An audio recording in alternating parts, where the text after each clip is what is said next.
Good morning and welcome. Our work session is called to order. Please join us for the Pledge of Allegiance to the flag. Pledge allegiance to the flag of the United States of America and to the republic for which it stands, one nation, under God, indivisible, with liberty and justice for all. Okay, Mr. Doyle, we'll turn it over to you for public comment. Thank you, Madam Chair. We have one speaker this morning. How much time can we allot? 2 minutes. 2 minutes. Our first and last speaker is Connie Jackson. Good morning, Madam Chair, school board members, Mr. Superintendent. I bet y'all can guess what I'm here speaking about. Amendment 1, also known as the Opportunity School District, is a blight on the future of schools in Georgia and possibly on Cobb schools. We have been out working to educate our public and our educators here in Cobb why they have to vote no. As of this point, 43 school districts and school boards have come out against Amendment 1 and why it is so terrible. And while we understand why our Cobb School Board is reluctant to do that, I would encourage the public in Cobb, the parents, the non-parents, the seniors, and particularly our community businesses and our leaders in Cobb to speak out against Amendment 1. We don't need a government takeover. We don't need another layer of bureaucracy at the state level. We need local control. In Cobb, we are very, very lucky. We have an amazing superintendent, a great school board, and amazing staff that supports our schools. We don't need the state to come in and take over our schools. We don't need someone to tell us how to fully function. Do we have some schools who have unique challenges? Yes. But I think with us having the IE Squared program, we can address those challenges. And I think that we are well on our way to improving every school in Cobb to the level they need to be. So I would urge the citizens of Cobb to vote no on Amendment 1 when they go to the polls. Thank you.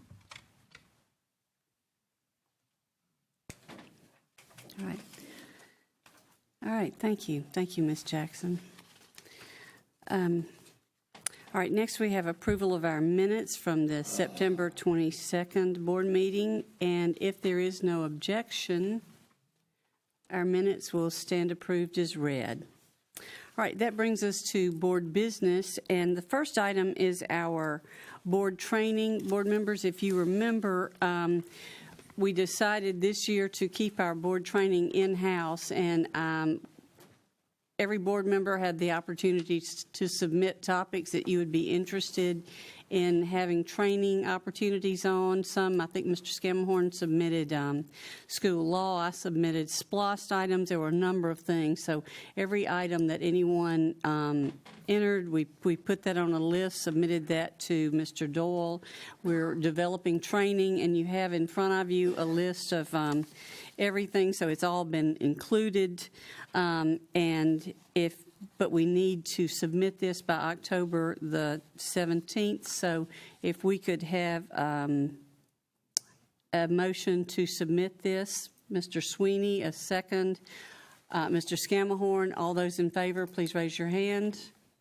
Okay, that is unanimous. Thank you. We'll send that in.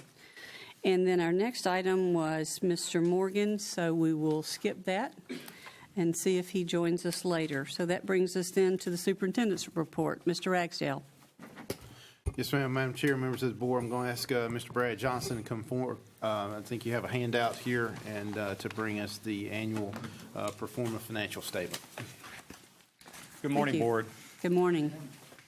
Madam Chair, Mr. Vice Chair, members of the board, Mr. Superintendent, as in previous years, we are presenting today a pro forma financial statement to estimate where we think we'll be financially as a school district at the end of our fiscal year audit, June 30th of 2016. Since we don't complete the audit until the holiday season, we go ahead and do a performance to give you an idea of where we think we will be. The accounting department, under the direction of Jan Hendricks, continues to work very hard with our external auditors who are currently on site. They also work very hard to close out the school accounting records books as of June 30th, 2016. Jan's department is one of the behind-the-scenes departments that Mr. Superintendent talks about. It's so crucial to financially supporting our teachers in classrooms. And I want to thank her for her staff for the work that they perform. I have placed a copy of the pro forma financial statement at your desk for your review. The statement continues to use the same format that we have presented for many years.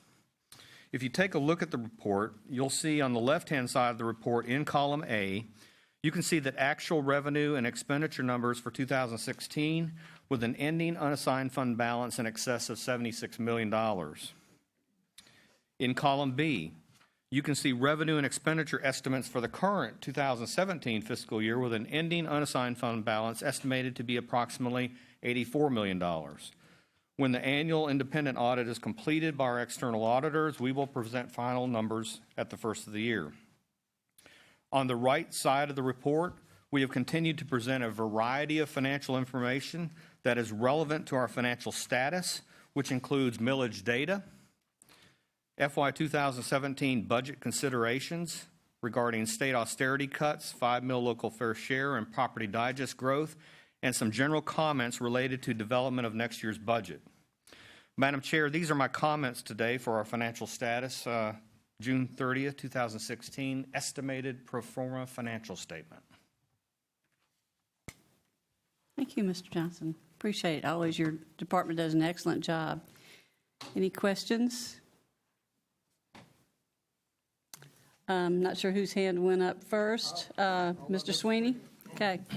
Thank you, Mr. Johnson. This is excellent news. I have just a question. I'm looking at the millage information. The estimated value of 1 mil today is about $20.4 million.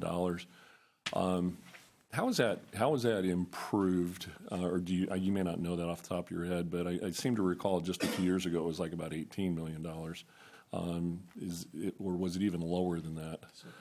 It improves, and it correlates to the property value digest growth chart a little ways down on the right. Yeah. And you can see where millage or the value of the digest was decreasing, and finally it's starting to incrementally increase. Okay. And so it follows that pretty much as a correlation. All right. Thank you very much. Thank you. Mr. Banks? Thank you, Madam Chair. A few questions about this current year's budget.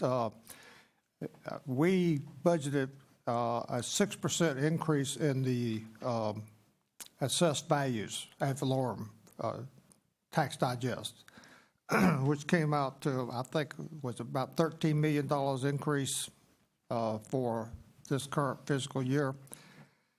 And then when we actually got the number from the tax assessors, it came out to 8.5%, which means, you know, if you extrapolate 6 into 13, it's about $2 million. So we're talking anywhere from $5 to $6 million extra that we will probably get this year. Is that reflected in the column B? Well, actually, when we presented the budget, we estimated 6%. It's a crystal ball type thing because we don't get the final digest until a month after the budget's approved. When we did get the final digest, you would all have seen a gross digest increase of over 8%. But for the school district, we have a tremendous amount of exemptions. And so a lot of those exemptions increased dramatically, including the homestead, including the age 62 and older. And what that did was that mitigated the increase so that even though the gross digest was 8%, those things are going against that increase. So it pretty much put us right where we estimated to be. So I don't think we'll get any extra money, sir. Well, when you did the, I said $13 million. I think it was actually $18 million, the 6% equated to. When you calculated the $18 million at 6%, all those factors were already included in that final number. So that final number, if you took the same assessed value and multiply it times 8.5%, you get another $7 billion. Well, when we estimate it, we estimate conservatively. So we try to take those increases in the exemptions into account. And it Okay. appears as though we were right on target. So, okay, now, down here in the assigned to fund balance, the $6 million, what is that $6 million? Where did that come from? Okay, in column B, Yeah, the $6 million is an assignment of encumbrances. So if we don't pay out a purchase order in the current year, it is assigned to the next year, and then the PO finally pays out. So we have to reserve money to finally pay out those funds in the next year. So we have to reserve money to account for that. And it's a reserve of money initially when you do a PO, but then when it actually gets spent, then the encumbrance is relieved. okay. All right, so the additional percentage of 2.5% from the tax assessors is not included in here, or are you saying it is included in here? The gross digest was in excess of 8%, the growth. Right, But as a result of the exemptions, that decreased the net digest growth to 6%. And so the 6% is fully in there. The 8% is in there. It's just that the exemptions decreased that gross digest growth. So a net digest growth of 6% is in there. you're saying they were not in there in the 6% that you gave, that we approved the budget on? We estimated 6% growth net digest, and that came out to be almost exactly right. Okay. All right, thank you, Madam Chair. Thank you. Mr. Let Agia. me comment real quick, because this is something it's a very important point, that when we're budgeting, when Brad is putting together the budget, we have to take into consideration things that are unique to Cobb. And one of the, or several of those are the exemptions that of course are a benefit to living in Cobb County. So to your point, Mr. Banks, if we hadn't have had the exemptions increase, and correct me if I'm wrong, Brad, if I'm saying something incorrect. Okay. But if we had not had the exemptions increase, we would have had additional funds come to us from the county in the form of property tax, because the digest grew at 8%, where we estimated and forecasted 6% growth. So we would have had 2% additional growth in property tax funds coming to the school district. But because the exemptions increased as well, that took that 2% basically down to the 6%. That's why there's nothing extra in the budget, because they forecasted at 6%, which was conservative, but it turned out to be dead on, because the exemptions increasing brought down the actual revenue collected from the county. Is that? That's correct, and we do budget conservatively, because if you can see at the bottom left-hand portion of the sheet, if I'm off by 1%, it's $19 million. So we really have to budget conservatively, and this formula that we've done has tended to work throughout the years. Mr. Scanlon was next. Thank you, Madam Chair.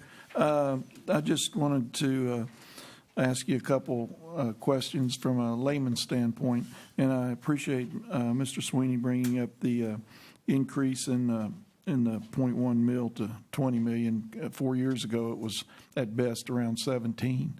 17 or 18, probably. Okay. I can live with 18 too, if that's what it was. My question is, looking at column A, your 76 million and change, and 84 million and change. That doesn't, on the face of it, looks like a good increase. But from the point of things costing, and I don't know if Mr. Adams may want to jump in here too, not to get him and throw him under the bus, but things are costing a lot more. Construction costs, material costs, services, things like that. So taking in all of that, is that increase really an increase? I know on face value it is, but Well, when you look at unassigned fund balance, you'll see in the current, or last year, it was 76 or around 76. That's a little lower than I would like it to be. The 84 is a little bit above the 1 month reserve, so I think we're in a good spot. And the numbers can change. That looks like a big increase, but in the context of a $1 billion budget, that is like 0.0000123%. So we're very close. I understand we're close, but it's not as a cushion like some might think it is. No, it's not. I mean, we probably don't want to go much lower in fund balance than it is now. But we have taken the lapse out of the budget, and lapse being over-collected revenue and underspent expenditures. We need to be very cognizant of where we are in the numbers and manage these numbers very carefully, because as a result of taking out the lapse, we have had the opportunity to give raises to the employees, but now that's results in a tighter budget. And I think I've communicated to the board that we do have a tighter budget, but that means that we're going to really have to manage these numbers closely. And as the numbers change, for sure, I'm going to let the superintendent know and the board of where we are, because we can be off. And like I said, if I'm off 1%, it could be 19 million. So we monitor this very carefully. Okay. Thank you, Mr. Johnson. Thank you, Madam Chair. Mr. Banks, you had another question? Yes. Thank you, Madam Chair. This year I have a granddaughter who is graduating from high school, and so I've been involved in more information about colleges and scholarships and so forth, and I've attended some of the forums that have been had for senior parents, and I've been made aware of a program called Naviance, which several of the high schools have purchased for their students, which I understand is like a portal for colleges and universities to feed their information into a central location. The scholarships, I think there's thousands of them out there on that portal. So my concern is, how do we get this in use for all of our high schools? Because right now the individual schools that are using Naviance are paying for it themselves. Mr. Banks, I believe that would be a budget question. That's what we're on. That would be a new budget question. Well, is that correct, Mr. Doyle?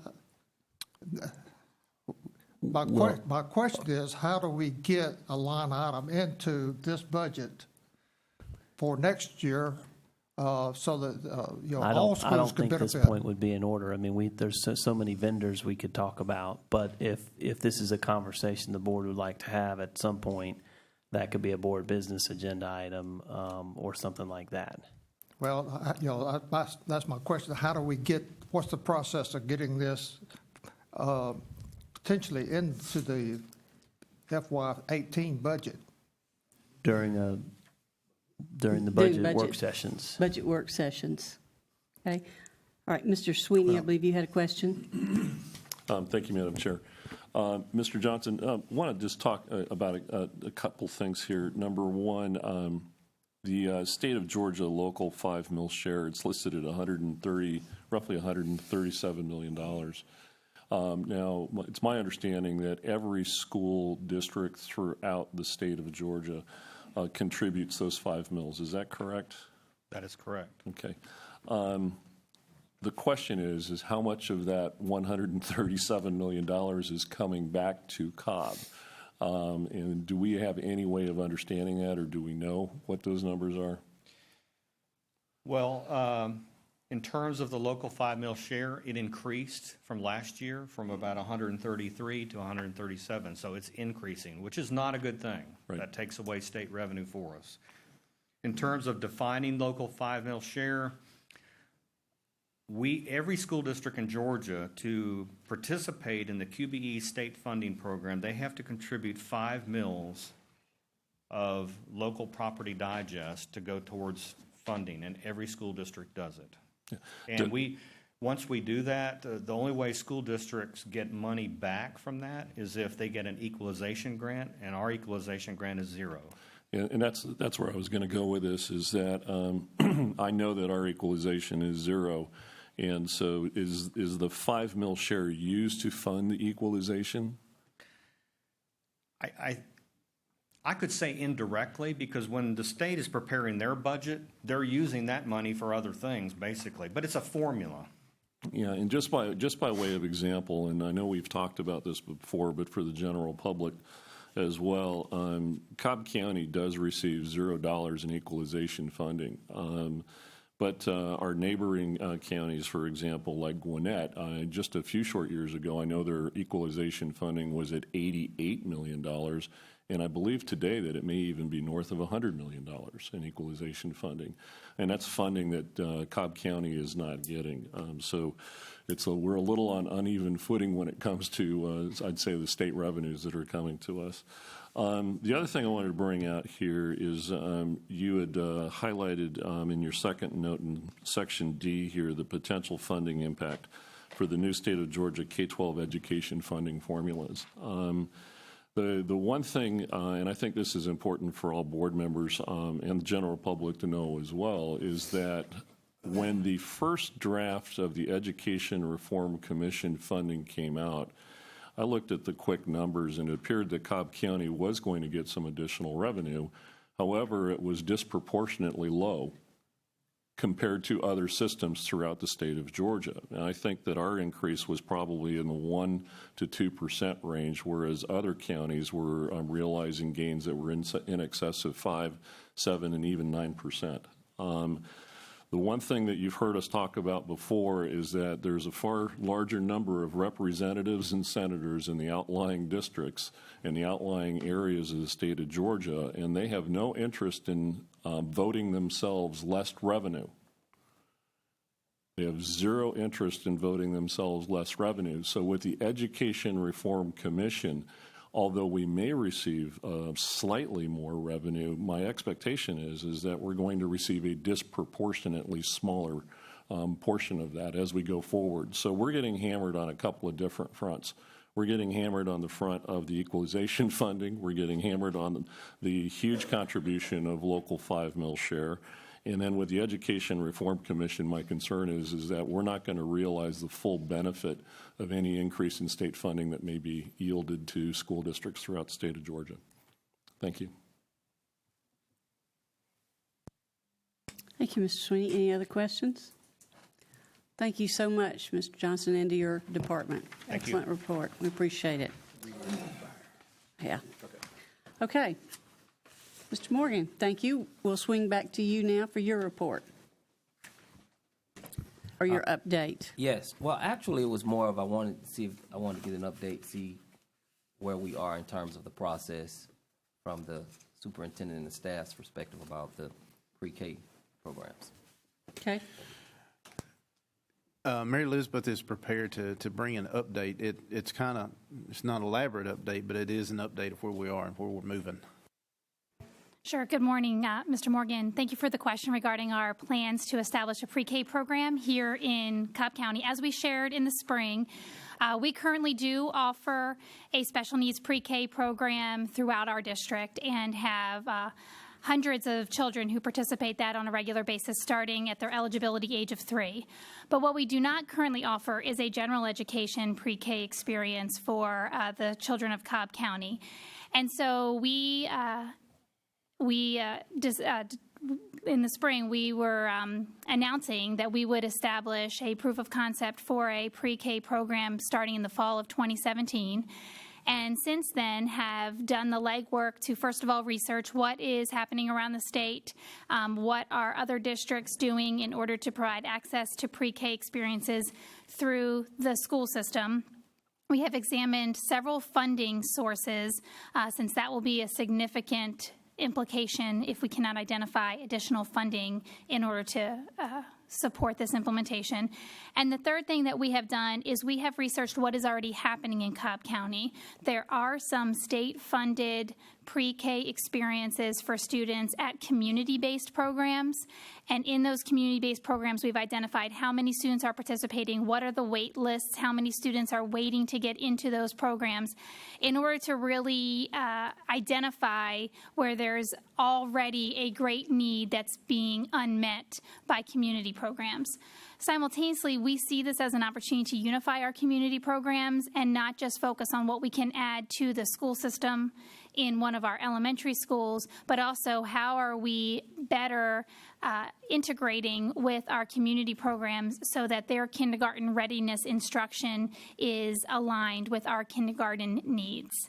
Mr. Superintendent, that is where we stand. We are still scheduled to open a proof of concept in August of 2017 and are prepared to bring more details as that evolves into the spring. Mr. Morgan. Yes, thank you. Thank you, Madam Chair, and thank you for the work, Mr. Superintendent and staff on this. I think it would be a huge shot in the arm for the district. A couple questions I have. The first is in terms of practices, and you say you're studying practices around the state in terms of effective pre-K programs.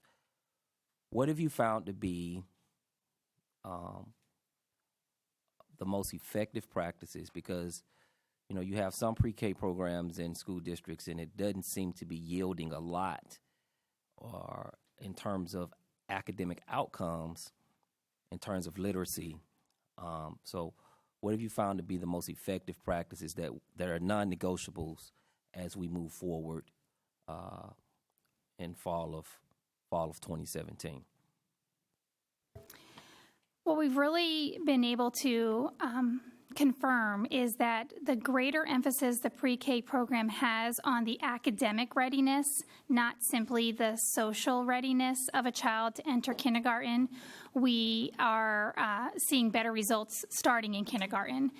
We know that there are a lot of pre-K programs that do provide a very beneficial service to families, but it is largely focused on play and sometimes organized play, which is healthy and an important part of a child's development. But there's also an academic readiness that needs to be very firmly aligned with the kindergarten expectations of today. Actually, in a few moments, we're going to talk about kindergarten in the superintendent's report, but our kindergartners are expected to be strong readers by the end of their kindergarten year. And if you don't enter kindergarten with letter recognition and some sight words and some experience reading text, then you are already starting your K-12 experience behind. So our pre-K programs that have a heavy emphasis on literacy as well as numeracy is where you see the greatest results transitioning into kindergarten. I want to add one other piece, is that that there is something consistent in place, not just a camp-like experience where it's a 10-day or a 5-day mini experience that certainly does a great job with helping children understand how to stand in a line and how to sit in their desk, but it's not giving the literacy and numeracy readiness that a child really needs. How many school districts in the state of Georgia have pre-K programs? Unfortunately, I don't have that number off the top of my head, but if I could get that back to you, I will prepare that.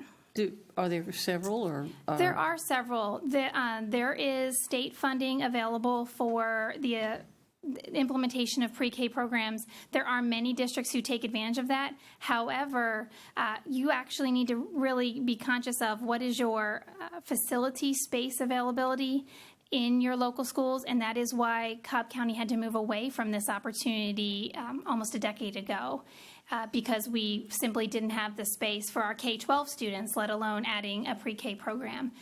Additionally, the funding that's available from the state will never cover all of the costs to implement, so you have to be very considerate of whether you're able to financially sustain this over time, as opposed to a one-year experience. But this could be one of the more critical elements for some of our schools that are facing more difficulties academically too. And they're also going to be some of our more overcrowded schools too, so that's going to impact those areas significantly. First of all, I think there's an opportunity for Cobb County to think about this creatively.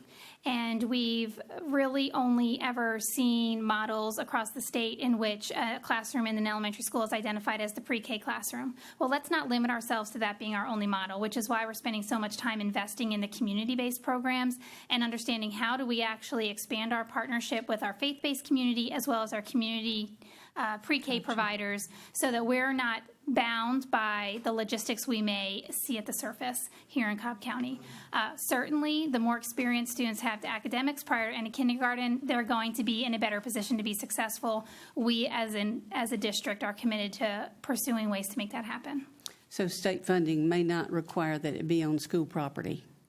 Is that correct also? Let me just complete our research on that before I speak to that Right. directly. Right. Thank you. Very good. Thanks a lot.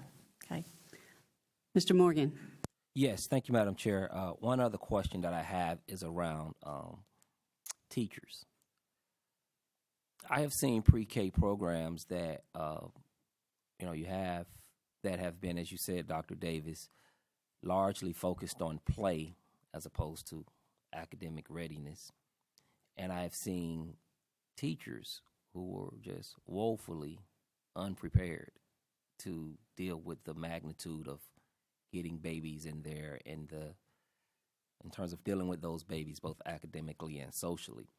So when it comes to that aspect of it, my question is what are the considerations or options that we are considering in terms of instructors? Mr. Morgan, I actually think it's a little bit premature for me to speak directly to the qualifications we see as necessary for staffing our pre-K environment, but I think one of the biggest advantages is incorporating any personnel into our instructional expectations. And in a few minutes, when I talk a little bit about our kindergarten literacy model, I'm going to talk about how we use non-certified staff in highly effective instructional ways. Okay. Thank you. Actually, that probably brings us then to our early literacy item. Mr. Ragsdale. Yes, ma'am, Madam Chair, members of the board. I'm going to ask again Mary Elizabeth to come forward to bring us this presentation. Just to kind of frame it, this is the proof of concept that we're currently working with 6 schools. We've spoken about this briefly, but this is the first presentation to where we're going to start bringing you some of the data, some of the results that we're seeing, and a lot of details surrounding the process. Again, just as we did the proof of concept with CTLS, we want to make sure that that's the reason we do a proof of concept, is to make sure the theory holds water and that we can prove that we achieve results from said theory before we look to roll it out either district-wide or level-wide, et cetera. So, again, this is very important because this is focusing on our literacy. The state has a huge focus on K through 3 reading. We had a conversation yesterday with legislators concerning that. So it is a focus. It was our focus first. But and we're going to really set the pace, and hopefully I have 100% confidence that the proof of concept is going to prove exactly what we think, and I just hope that the results are as high as we anticipate, because we do have a lot of talent invested in this, and we think that it's going to prove very positive for our students as far as reading is concerned. So, Mary Elizabeth. Well, good morning, Madam Chair, members of the board, and Mr. Superintendent. Like Mr. Ragsdale mentioned, over the past 2 years, we have stood before you, providing you a glimpse into how we are ensuring that we have the most effective teaching and learning practices in our district. In the fall of 2014, I shared a proof of concept with you that was designed for 5 elementary schools to have access to the Cobb Teaching and Learning System, better now known as CTLS, and that was designed to improve the student progress monitoring strategies of those 5 schools. CTLS gave teachers access to their students' learning data in the moment, in their hands, every single day. And as a result, we saw immediate gains, profound gains for those 5 schools, for the children in those schools. That original proof of concept was so successful that we have now been on a journey of rolling out not only CTLS access, but the formative assessment system within to all of our 112 schools across the district. Then to build on this work, in the fall of 2015, we actually implemented a universal diagnostic in both reading and mathematics. This was for every single student in every single school in grades K through 9, so that we could identify systematically where every child performed in reading proficiency and mathematics proficiency. We simultaneously launched the Cobb Commitment as a way to promise to families that we are systematically ensuring that every teacher knows what they teach, how we teach it, and that we are effectively evaluating children's learning every day throughout the year. And what do we do when they don't? Today, I have the privilege of sharing with you the details of the next phase of this work. And in August, we initiated a proof of concept with kindergarten in 6 of our elementary schools that adds to the systematic student progress monitoring with a highly detailed, laser-focused approach to reading instruction. Now that student data shows proficiency levels, what are we going to do about it? So before I begin, I want to acknowledge that this is an honor to stand before you to share the details of this remarkable work, but I should not be standing here alone. This design has been an unprecedented collaboration that includes a very detailed academic design that would not be possible without the leaders of the Teaching and Learning Division, along with a highly engaged school leadership led by Alice Stouter and the Leadership Division, which includes level assistant superintendents and principals. I think you will see as I proceed through this presentation that this is just but one example of how our organization is operating as one team with one goal, and it is laser focused on student success. So let's start by pointing to the superintendent's priorities, because I believe as we proceed through this presentation, you are going to see proof that we are realizing the superintendent's priorities in the practice of our work. You're going to see that we are ensuring that Cobb is the best place to teach, lead, and learn. You are going to see strengthening of our foundation for teaching and learning, and you are certainly going to see how we are using data to make very quick decisions for student success. I also want to remind the public and our board that we have made an audacious commitment that every student be reading in grade level in every grade in our district, that we are focused on students being proficient in mathematics at every grade, and that students in Cobb County are graduating on time. So let's get started. As you recall, we launched the Cobb Commitment last year, and this is our promise to the community that we're distancing ourselves from the constant changes that are burdening public education today. And we are focusing on the most important thing, teaching and learning, with an emphasis on learning. An important part of that commitment is the student progress monitoring. And I actually just want to pause for a moment, because student progress monitoring is simply the educator's language to describe an instructional process that helps teachers use regular data about their student learning to continually reflect on how effective their teaching practices have been, and how do they design reteaching when necessary for any individual child. Student progress monitoring is important because it's a commitment to ensuring that our teaching results in learning. As a matter of fact, we can't even call it teaching if learning isn't occurring. And how are we ensuring that every day of the 180 days that we have children in our classrooms, that we know they are making adequate progress? We're not going to just sit back and wait for milestone assessments in the spring.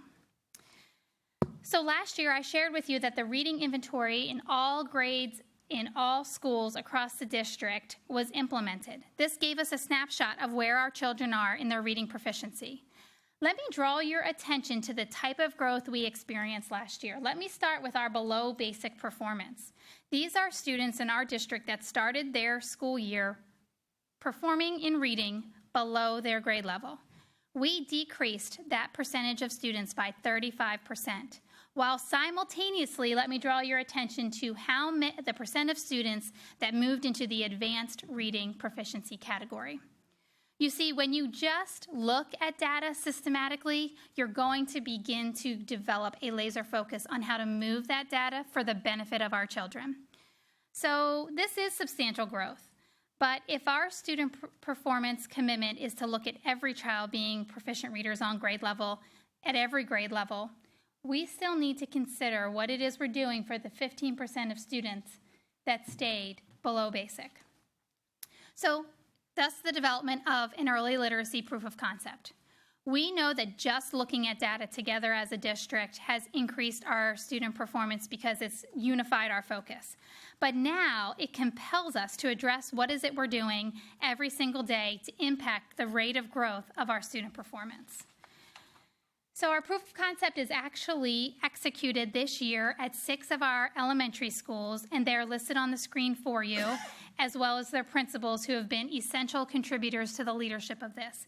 Belmont Hills, Fair Oaks, Green Acres, Norton Park, Riverside Primary, and Smyrna Elementary.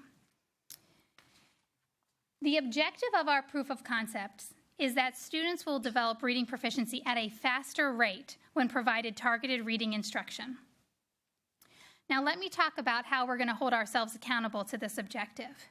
We're going to use that reading inventory, and here's what we expect.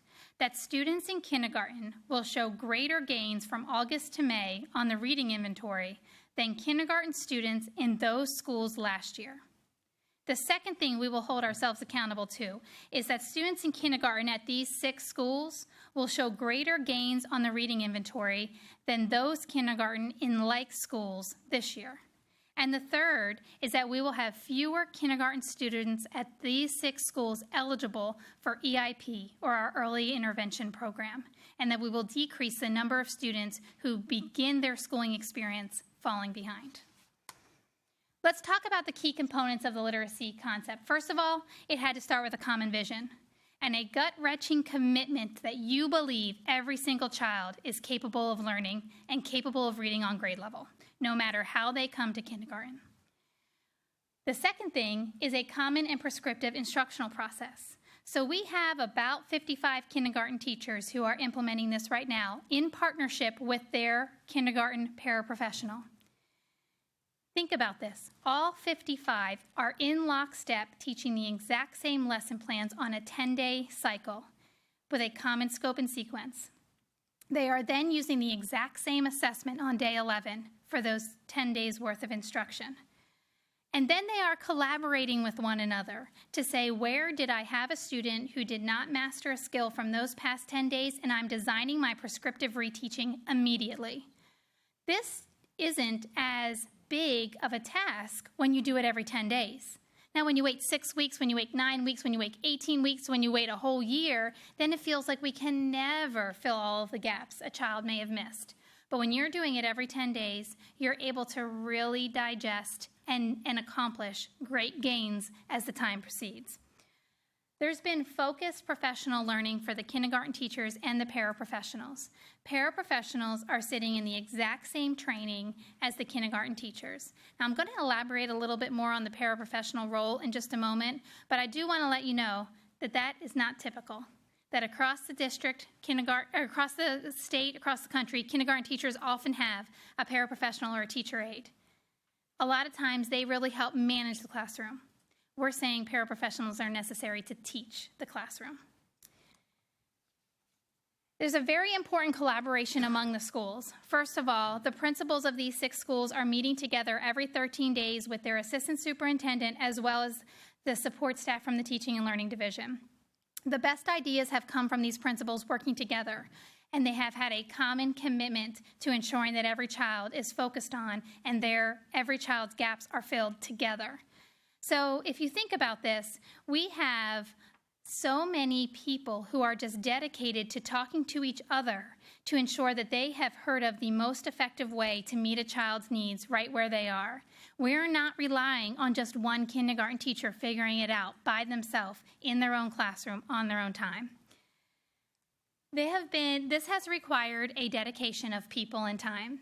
I want to emphasize as I proceed that there have been no new resources added, no new people, no new materials that have been added in order to make this proof of concept happen. Now, I will thank the board. You did approve kindergarten, first, and second grade ELA materials last year, and of course we are now using those, but there has been nothing new or different provided to these schools. But when you have a common focused vision and you articulate what the expectations are, and then you hold yourselves accountable, you can pull people together and have really audacious goals with district-level staff partnered with our teachers and our principals. And finally, when you do reimagine the role of people, you have to be clearly articulating what's expected of them.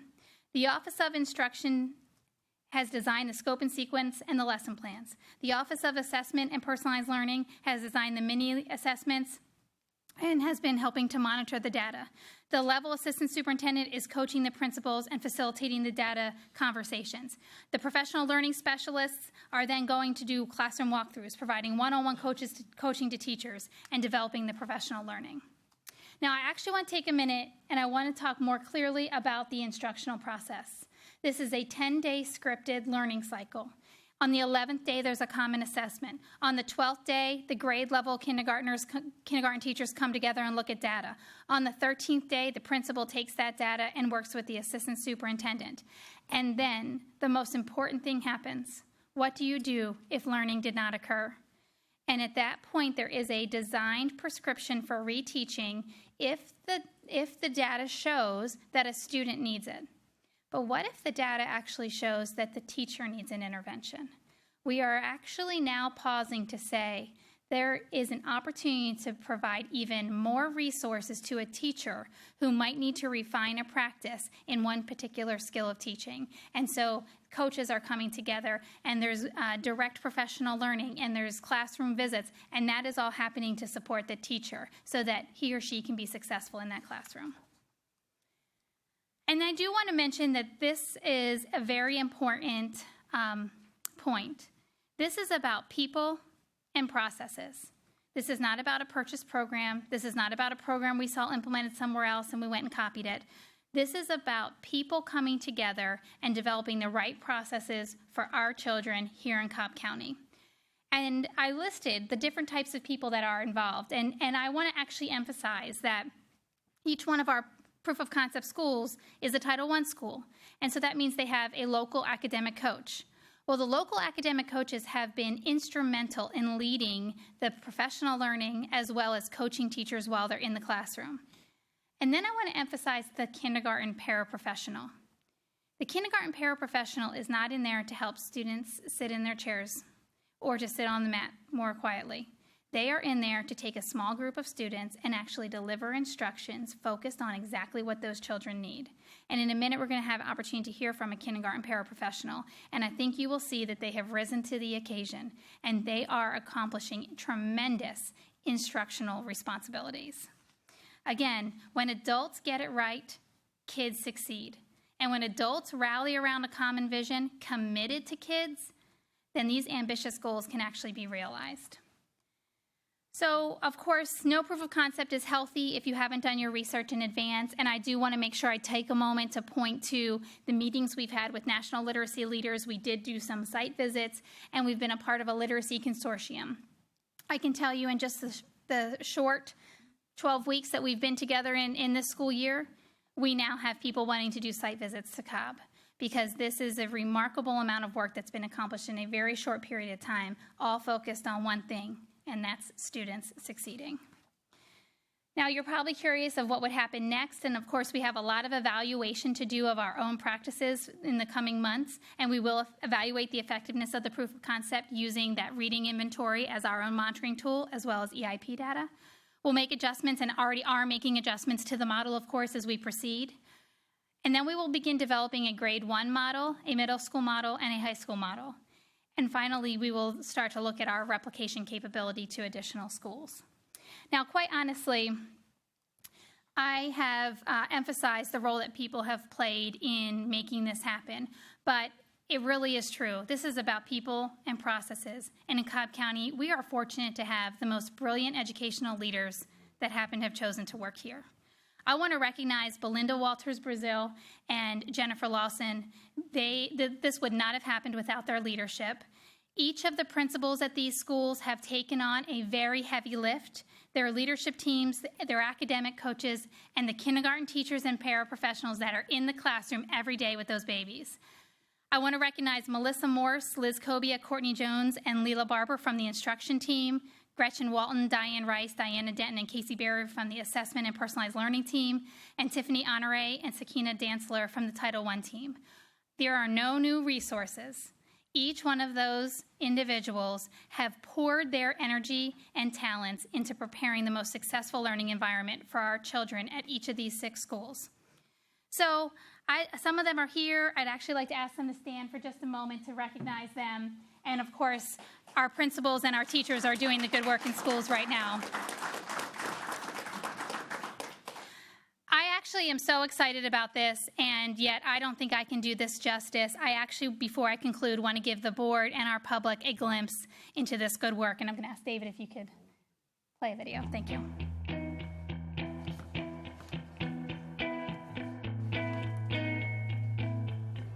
It's exciting to be able to target early literacy learning through both collaborative instructional application and timely data evaluation. This is another example of how our students and our district-level leadership are working as one dedicated team toward the goal of student success.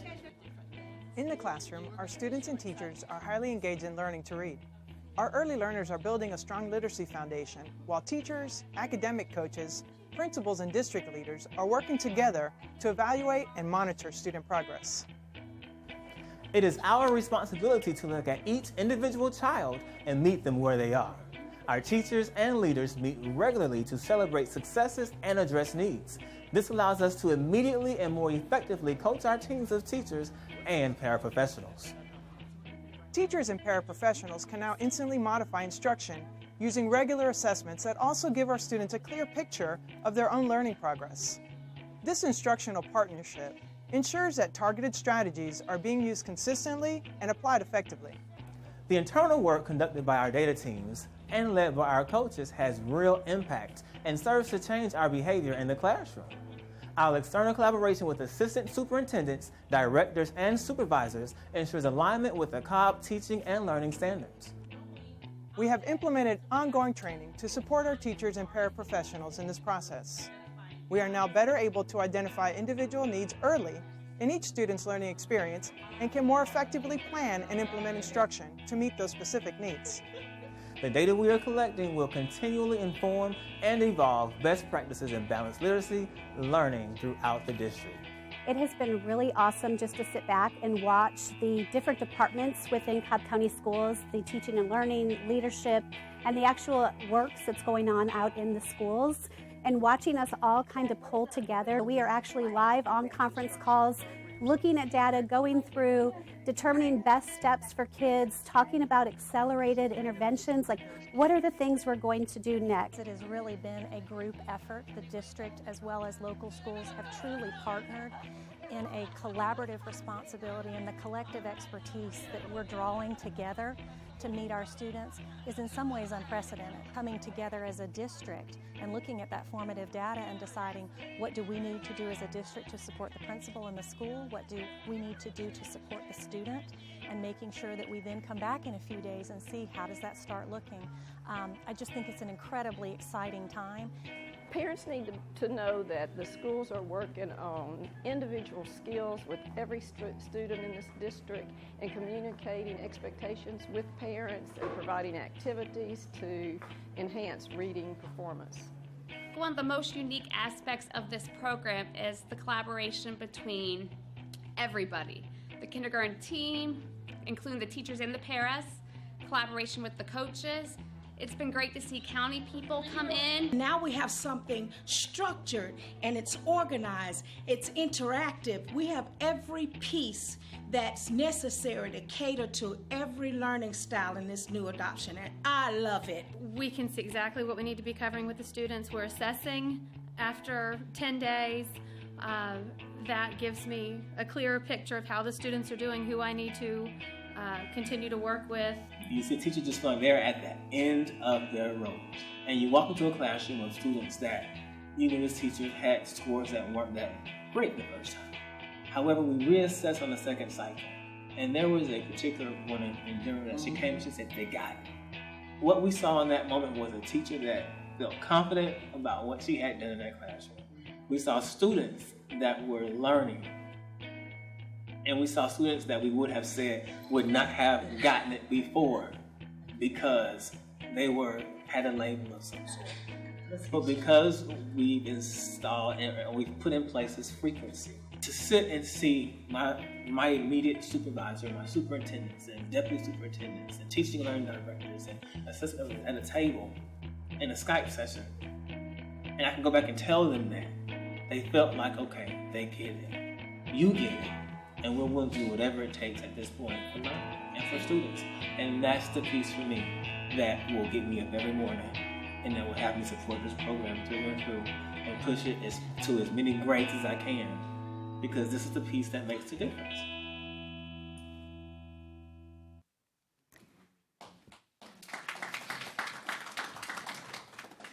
Mr. Superintendent, that concludes my report, and I'm available for any questions. So I think you guys can see, I think the best was absolutely saved for last. You can see with Jeff and Bertha both that the principals are the key to academic progress. Obviously, the teachers are doing the work, and now that we've got a team and we've got our parapros working hand in hand with the teachers. You know, there was a day not too long ago where a lot of people thought of paraprofessionals in the classroom as just teacher aides. And I think what we're showing here is that it does take the entire team, and everybody on the team is playing a very important piece. And I think one of the most important things, too, that you heard Jeff say is that the help and support from the central office, from the level assistant superintendents, and from the curriculum team, they feel the support when the support is there. Yeah. So I think that's just very important to point out over and over again, is that we've not used any additional funds, any additional staff, any additional things, whether it be equipment or programs or software or what have you. This is about people coming together with a common goal. And we have focused on literacy, and that's what they're focusing on. And we're seeing great strides in the data that we're initially seeing. And that's why we're not showing you too much data on the front end. We want to get into it to be able to show that the proof of concept is sound. So we're going to run it through to fruition. And hopefully at the end of the year, we will be talking about how much we're going to expand and replicate this, because it has been so successful. So we'd be happy to answer any questions or comments you might have. Yeah. I want to add my comments to that, too. This is an outstanding group of principals, the teachers in these schools, but then the staff. Thank you all. I know, Mary Elizabeth, you have led a great team here. Belinda, I said to Chris, we feel so blessed to have you in our area. I cannot express to you how honored we are to have you working with our principals. You're a gift, and we appreciate that so very much. But everyone here, I hope that we have gotten away from ever saying that we have failing schools. I think this proves we have no failing schools. We have some students who face academic challenges, but none of our schools are failing. We have teachers and principals and staff members who are working very, very hard, and working probably harder in these schools because they face more challenges than others. But thank you all for what you're doing. I hope we can continue to see these wonderful results, and can't wait to see what the results are going to be at the end of this school year. But thank you. What you're doing is doing the hard work. It's easy to keep buying stuff, but the hard work is getting in and working with kids to make the difference, and that's what you're doing, and I really appreciate that. So thank you all very much. I think Mr. Chastain had his hand up first. Thank you, Madam Chair, and thank you, Dr. Davis, for the great presentation, and I'm enthused. My question, well, first I want to make a couple of comments. We do read across America, and I'm the goofy guy that puts on the Dr. Seuss hat and the Dr. Seuss bow tie and goes out to a couple of my elementary schools. And this past year, I guess, I had one area where I was reading to about 90 kids at one time. And I'm talking about all the benefits of reading and how important, if you can read, all the doors can open, you can open your own doors, et cetera, et cetera. Well, what's been brought to my attention since the National Reading Day is I've been made more aware of the reading disabilities, and particularly dyslexia, that affects 20% of our world population. And then of that 20% that are dyslexic, they say that research says 15 to 20% are ADHD. And I'm not an expert, but one of the things that I've learned is that usually dyslexics if we're watching the kids, they don't really get diagnosed till 3rd or 4th grade, but some adults will go all the way to college, even pre-med, before they're diagnosed. And I noticed that you had on your chart here, you had 15% were below basic, which would kind of fit that, and it looks like we were remedial. But here's my question. As long as we're putting this together, are our specialists, are the people here aware of the signs of dyslexia? Is there a way that we as a system can help the parents find resources to help their dyslexic children? Are we teaching phonics in a way that this would help the dyslexic kids? Because when I was growing up, there was a lot of, I guess the way we taught, we probably had the dyslexics among us. We weren't identified, but we were learning to read differently because to me, and by the way, if you don't know, it's a neural condition in the brain, and it's nothing that is cured. In fact, where I work, our equivalent of Brad Johnson, I found out in having a discussion, he is dyslexic, which is why he loves numbers, believe it or not. So many people are creative and successful, but I'm thinking as long as we're trying to help kids get the right start very early, are we set up to be able to help the parents understand why their child may not be reading and that they may have a neural disability, and the fact that and I didn't mean disability, neural condition, and the fact that this is in Title I schools, a lot of Title I parents may not even be aware of some of this. So I will shut up and let you respond. Well, Mr. Chastain, thank you for the great question. I'm obviously going to want to ensure that you have a high level of confidence that we have professional expertise in the specific area of reading challenges, dyslexia being just one of the many, many reasons that students have difficulty gaining reading proficiency. Part of this model allows for more constant communication with a parent regarding their child's progress. And so I actually think you can count on more regular communication and consistent feedback to the parent, as well as how to support your child at home. As a matter of fact, as a result of one of the Skype sessions with the principals, they were really talking about, okay, how do we now schedule in our interventions for every child based on different gaps that occurred over the instructional period?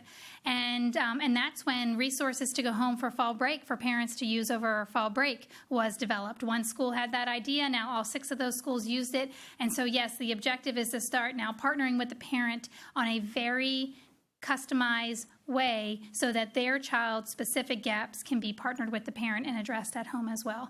And additionally, our special educators, kindergarten is a time when children are learning to read, and our special educators are starting to get involved when you start seeing reading difficulties, and our special educators have been a part of developing this model, but we really see that evolve more in subsequent years. But we want to make a commitment that we're going to stop qualifying students for special education due to poor instruction, and this is all about making the instruction right and really ensuring that kids understand how they best acquire reading proficiency, and of course bring the parents in as an important partner. Thank you, Madam Chair. Mr. Morgan. Thank you, Madam Chair. Thank you for the presentation and the tangible results that we see, that we had the opportunity of seeing through the video. A few questions. First, one, in terms of the learning gains that we see, where it says reading inventory, am I correct in saying that that is the diagnostic that we use to, yes. Okay. And in terms of measuring growth, are we measuring that growth? Well, maybe the better way is this. Obviously, it's the formative assessments that we're using to measure it.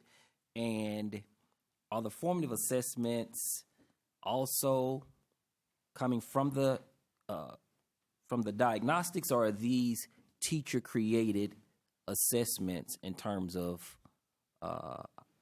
how we are, after the 10-day mark or whatever? Are those teacher-created, organic assessments, or is it something generated through our universal diagnostic apparatus, for lack of a better word? That's my first question. Okay, so first you're going to see great alignment, but let me clarify. The formative assessment system includes the diagnostic reading inventory administered in August, December, and May across the district. The second part of that formative assessment system is a mini assessment on day 11 of this cycle at these 6 schools. That mini assessment is designed in collaboration with our classroom teachers, but it's designed by our assessment and personalized learning team here in the district. So it's a little bit beyond the classroom boundaries, but it's not a purchased assessment tool in any sense. It really is focused on those 10 days. Now, in kindergarten, and I know that you're probably getting towards this, but in kindergarten, students don't get a Lexile level through our reading inventory. Instead, they get a foundational reading assessment, and it is focused on phonological awareness, letter identification, sight word identification, and phonics.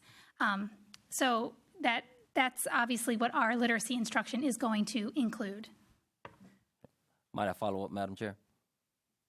Yeah, thank you. Yes, and I think I actually agree with that approach. I think that the more organic their assessment, because I'm there and I see who is doing what, as opposed to I just generated something off a computer and just gave it to kids. I feel like that's an approach I agree with. Second question I have is parapro training. With our parapros clearly playing a more significant role, is there unique training for them? And if they show, if they're doing an excellent job, is there room for growth for them in terms of, are there opportunities for growth beyond just, okay, I had to get certified in. Because if Chris and I are working together, and Chris the parapro, and he's doing a great job, I just believe his room for growth. Right? Exactly. I said it. Exactly. That's it. Exactly. For the parapro, in terms of the training, in terms of growth, what does that look like currently? First question, Mr. Morgan, is about professional learning. First of all, it has been, you saw a video, and there were a lot of shots of video footage of the professional learning. You could tell there were adults coming together, they were learning.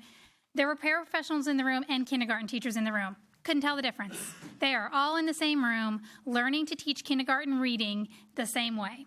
The second is the local school has a local academic coach, and that local academic coach is spending a lot of time in the kindergarten classrooms to provide more direct coaching to the kindergarten teacher and the paraprofessional who is now expected to operate as an instructor in this reading model.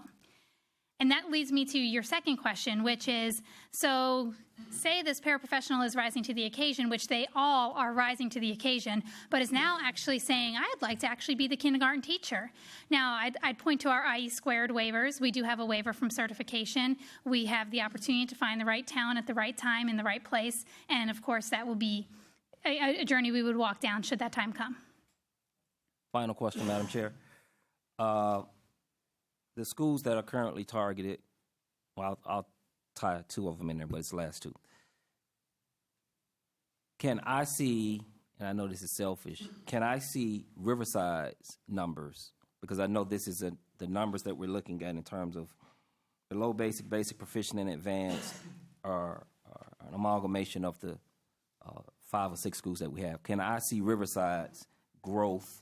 Can that be divvied out in that? That's the first question that I have, and the second one is, what, if any, adjustments have been identified in terms of moving forward? Thank you, Madam Chair.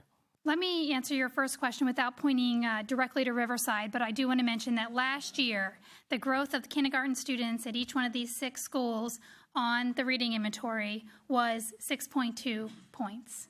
6.2 is a single digit. We're not satisfied with that. So we are benchmarking our performance this year next to that number. Okay, so Riverside is within that average of 6.2. The second part of your question is, so modifications that we have made already. First of all, there have been some assessment items that we have used that once a child reacts to it, we realize that's not a good item. And one example that just was brought to my attention, this is our assessment tool. And so this is what teacher would put this in front of the child, or a paraprofessional would put this in front of the child, and then they have a prompt to read. Well, we have one example in which the children are working on rhyming words. And the first was a picture of a truck, and the second was a picture of a train, and kids immediately thought that that rhymed. But that doesn't rhyme. That just has the first same two letters. The second actually did rhyme, and kids went back and corrected themselves. So it's once they actually did know it, so we realized that's the wrong order for an assessment. And I know that's a minute detail, but those are the things that are important in order to adequately and effectively know if a child does not know that skill or not. So assessments have been modified after you see student reaction. The second thing that has been already modified is that we, this is a proof of concept. We introduced teachers to this concept in July, just before they came back to school. They got their training in July. And we obviously need to have more lead time for teachers to wrap their heads around it and really get themselves feeling very ready to start the school year with a different instructional design. So, of course, we would look for a bigger runway. Now, I don't believe in waiting forever for everyone to feel ready, because you'll never feel ready. Sometimes you just got to fly that plane. But at the same time, we need a little bit bigger runway for our teachers to get their hands wrapped around it. Those are two that are coming to mind immediately of adjustments that we need to make.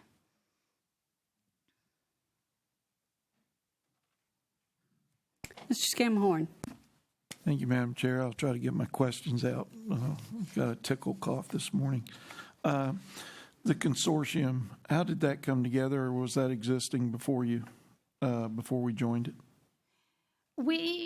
We are an original participant in the consortium. It started with just a collaboration of 3 districts. Part of the work that we always do is to identify what the top 25 like school districts around the country are doing in the same work, so that we are constantly refining and stretching our work and our skills. And as part of that conversation, there was a community developed of just 3 original school districts coming together to say, we really need to tackle this literacy scenario. We have a lot of children who are coming to school not ready to read, and we have a lot of children who are by 10th grade still not ready to read.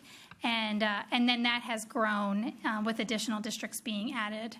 And so we have done classroom walkthroughs in Houston. We've done classroom walkthroughs in Palm Beach County. We've done classroom walkthroughs in the Rio Grande Valley, because we need to see how people are tackling this very serious gap.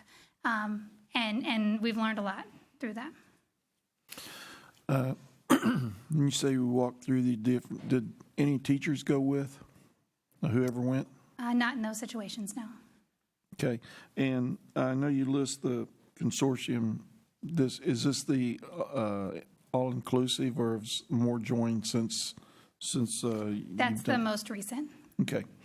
Madam Chair, if I do another second. On your next steps, what's the timeline as far as when are we coming out of proof of concept? Are we going to do that all year? Or are we going to go ahead and lift the airplane off the runway? Well, I think there's an important moment in December when each one of these schools give the reading inventory again, and seeing if the growth has accelerated at a faster pace than previous years. I'd hesitate to give a definite timeline of exactly when and where, because I am very serious about monitoring our own work and holding ourselves accountable to this being incredibly effective. So as of right now, I'd like to maybe hold on that question and provide a better answer after we get through December.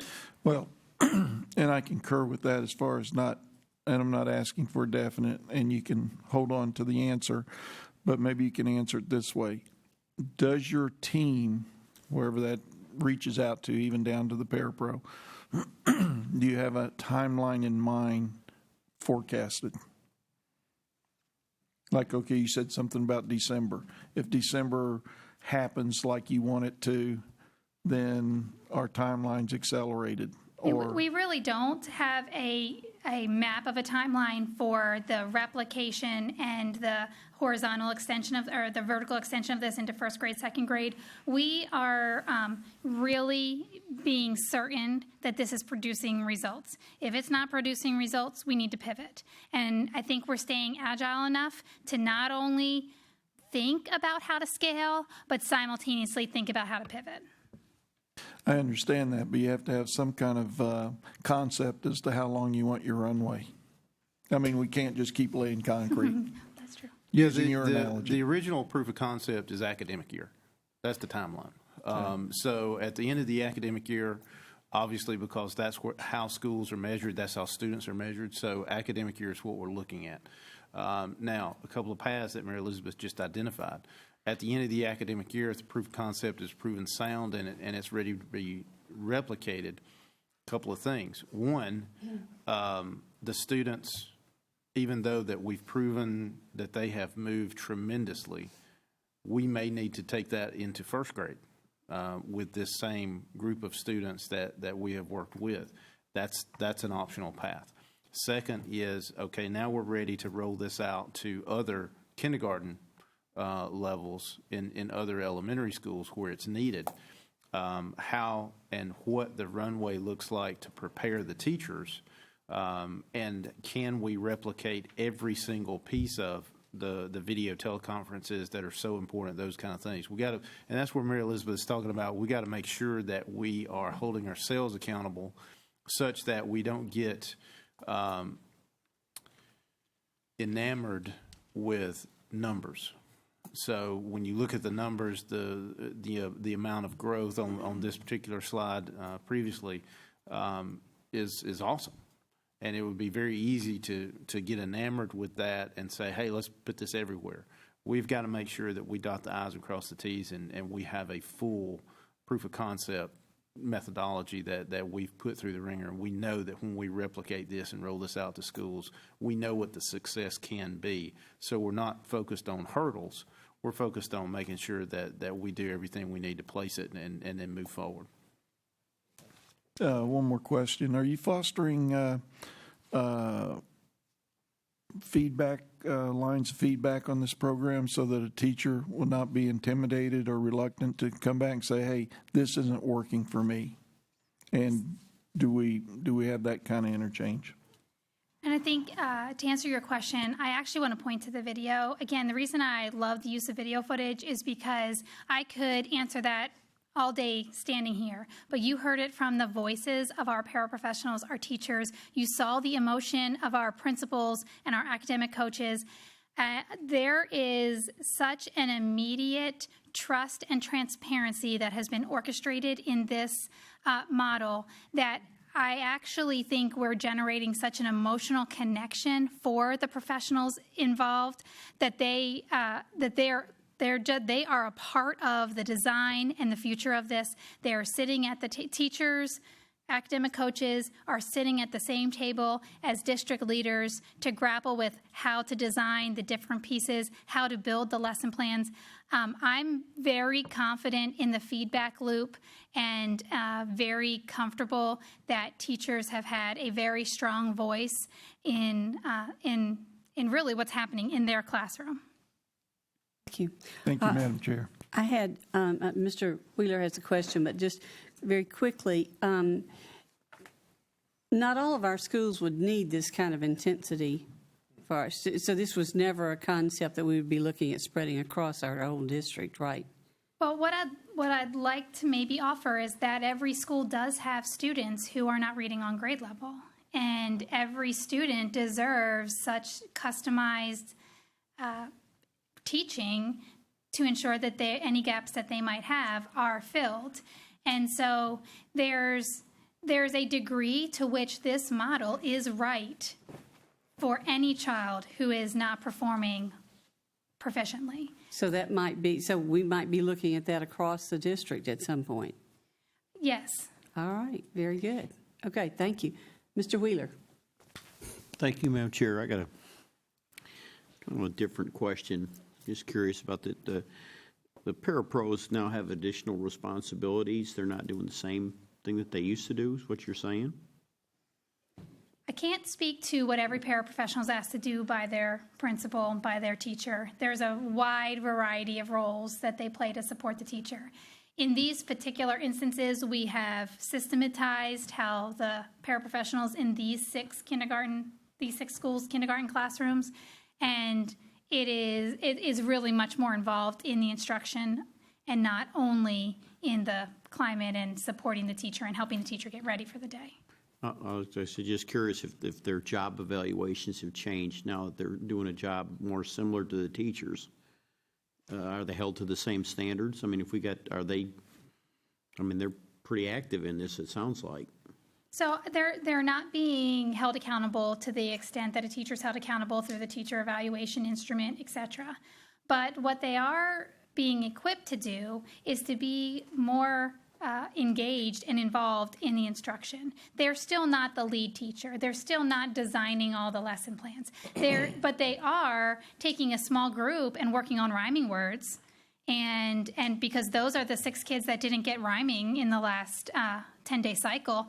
And so the kindergarten teacher is still continuing to move forward with the next phase of instruction, and the paraprofessional might have 2 kids on the side because they still don't have their letters A through D.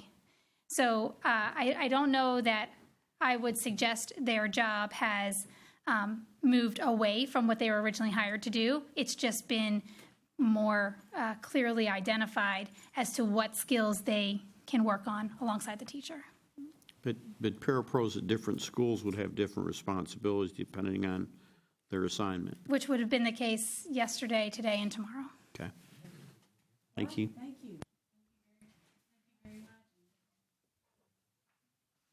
No, it's not. Thank you. Oh, another question? Mr. Banks. Thank you, Madam Chair. I want to focus on the model. There's the need has been identified, and of course it's been there all along. We're just now taking some strong efforts to mitigate this deficiency that some students have. And I also want to say that you could not have put a better team together. You got the best of the best. I would agree with that. And this county is very fortunate to have people of that caliber. Some questions I would have about the model, if you would explain it, on what this model is really going to look like when you actually complete it. Some of the impediments that I see is one is, as Mr. Morgan has pointed out on several occasions, as parent involvement. How do you overcome that in this model? How do you overcome the economic situations? And how do you overcome the fact that we need smaller classroom sizes in order to make this model work? In not only in the schools that have this a higher need, but the schools that do have the need, even though that is not as pronounced. So could you elaborate a little bit more on what this model is going to look like? And as Ms. Thayer added, this is something that's going to be in every school, but I assume we will not downgrade any programs that are in effect right now, because we have some very strong literacy programs going on right now. So let me start by suggesting that I don't mean to imply we haven't had phenomenal efforts by strong teachers and leaders across this district for years. That is truly the case. And yet we have also grown comfortable with a model that is a bit of a one-size-fits-all model. You show some performance lagging in reading as a student, we put you in a small group and we teach everybody the same thing. But your struggle might be in phonemic awareness and my struggle might be in rhyming, and why are we both learning the same thing again? Because really, I need that tailored. That degree of tailoring the student's instruction is what we're focused on. That has value everywhere. That doesn't just have value in specific demographics. I also would like to suggest that we have our kindergarten children and our elementary children for 7 hours a day. We can get an awful lot done in 7 hours a day. And while the parents do play an essential role as the child's first teacher and their home support structure, we can also overcome any literacy deficiencies that might exist beyond the classroom. And we can actually take responsibility for a child being on grade level no matter how much time they're spending reading outside of our classrooms. So 7 hours a day is an awful lot to get a lot done. We need to take responsibility for that. And that's what this model allows us to do, is to be very tailored and very customized in how we respond to a student who has a gap. Is there material and resources available on the market, or are we having to develop our own program? So fortunately, we did adopt the English Language Arts resources thanks to the board approving that in the spring. And that includes an entire phonics resource set that we have not had in our district for years. So all of our schools have that. All of our children have access to that. And at these 6 schools, we're obviously we're using that, and that is a purchased material. Beyond that, the assessments and the lesson plans have been created by our teams.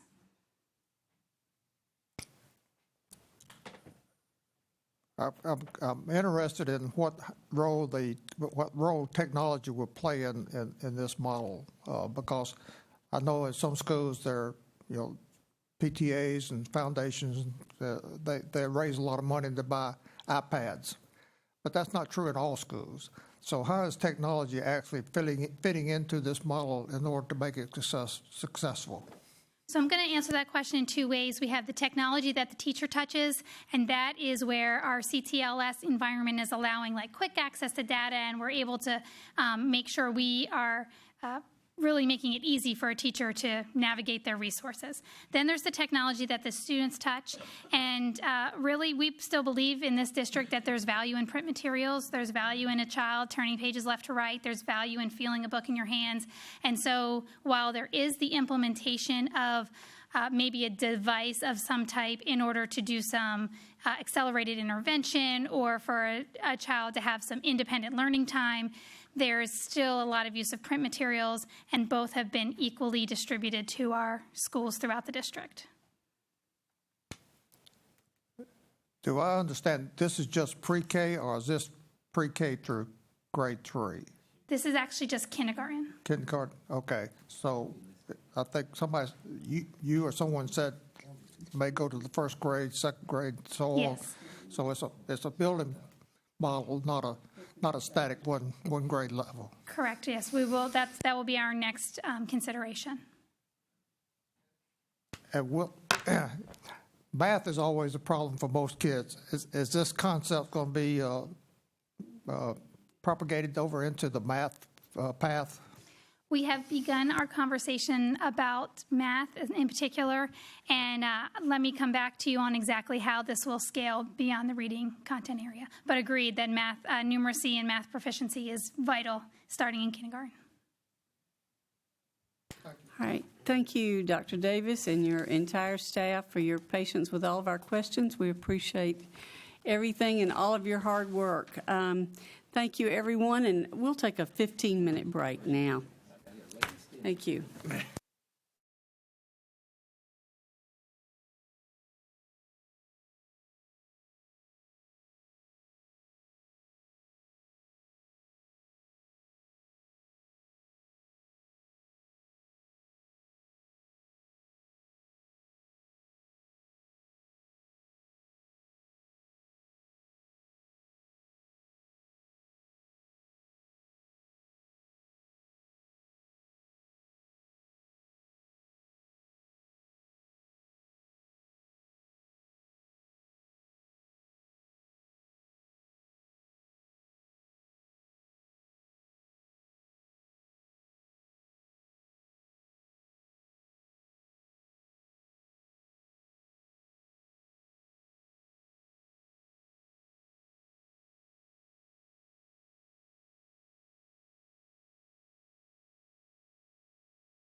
Welcome back.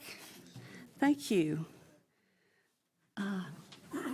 We'll begin now with agenda item number 1. Mr. Ragsdale.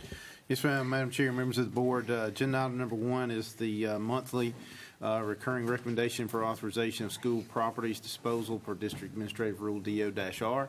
And the board has received the electronic version of that if there's any questions. Thanks. Okay, recommendation for consent. Second on that. Okay. Well, anyone else? Okay, so we'll move that to consent. There's no other comment. All right, thank you. We're going to ask John Adams to come and I believe bring the remainder of the agenda items. All right, Mr. Adams, Good morning. Good morning, Mr. Superintendent, Madam Chair, members of the board. As I used to say when I was an elementary administrator back when the earth was cooling, it is Wonderful Wednesday. And nothing says Wonderful Wednesday more than discussions of a sanitary sewer easement. So I give you agenda item number 2, recommendation for approval of a permanent sanitary sewer easement and the temporary construction of a temporary easement at Brumby Elementary School, East Cobb Middle School. As you know, we are in the process of building schools at those locations. We now have identified the need to tie in essentially the sewer line. Unfortunately, to do that, we'll have to go through the property of Mr. and Mrs. Wayne Stanhouse at the address you see listed there. Our engineers have determined that this is the shortest and most effective way to connect the school sewer line to the main county sewer line. You see the size of the 2 easements there. We will be acquiring the easement land space and also having to do some restoration of the yard and landscaping of the property. So we have negotiated the dollar amount you see there to be paid to the Stanhouses for this easement. We're recommending that you approve this easement at that location at the cost of $24,482.07 to be taken, as you see, divided there from the 2 projects. And this is necessary for the continued construction at these locations. And I'm available for any questions you may have at this time. Thank you, Mr. Banks. Mr. Adams, are there going to be 2 separate lines since we have 2 separate schools, or are they going to be tied together? No, I understand it. This is one consolidated easement. And when I say easements, we're really doing a variety of things. We're doing the sanitary sewer easement, but we're also doing landscape installation and then some additional landscape-related work. But I understand they're consolidated. My question, though, is since we have 2 independent schools, will they each have their own sewer line going through this easement, or will they be joined together to connect to the main sewer line? It's my understanding that they initially have 2 and that they're then joined together to connect, but I'll get a verification for you. Okay. What about the water part? Is that going to be another easement? I'll have to get back to you on the exact details of that. Okay. Thank you. Thank you. So, discussion. Okay. Mr. Wheeler. Question for Mr. Adams. This $24,482.07. Is the district going to landscape this property back, or is the Stanhouses given a check and they'll hire their own people to do that? And to give you the exact breakdown, it's about $9,500 for the interest being acquired. The landscaping is about $12,300, and then along with that, there's an additional $1,900 to remove and replace an existing irrigation system. We will pay them for the total amount, and there's been an estimate provided by a third-party private landscaping company to do the agreed-upon landscaping work, and similarly an estimate by a third-party irrigation specialist to do the irrigation replacement work. I guess my question is, if it's not, quote, acceptable, would the district be done paying for this? Because we've paid this family this money, and it's for him to deal with the landscapers, or is that on us? Well, we've gotten, or collectively have gotten estimates that are acceptable to both the family and the district. So everything's been estimated and negotiated and agreed upon by all the involved parties in advance. Okay, any other questions? Okay, move to discussion agenda. Okay, all right. Item number Next 3, item. recommendation to approve award the contract for North Cobb High School replacement gym and theater. As you know, in accordance with SPLOST 4, North Cobb is scheduled to receive a gym and a theater. We received 7 proposals. That's a good number. We're recommending that you award the proposal to Evergreen Construction out of Atlanta and authorize us to execute the contract. The range of the proposals was from approximately $22.6 million up to $23.7 million, which is a pretty tight spread for 7.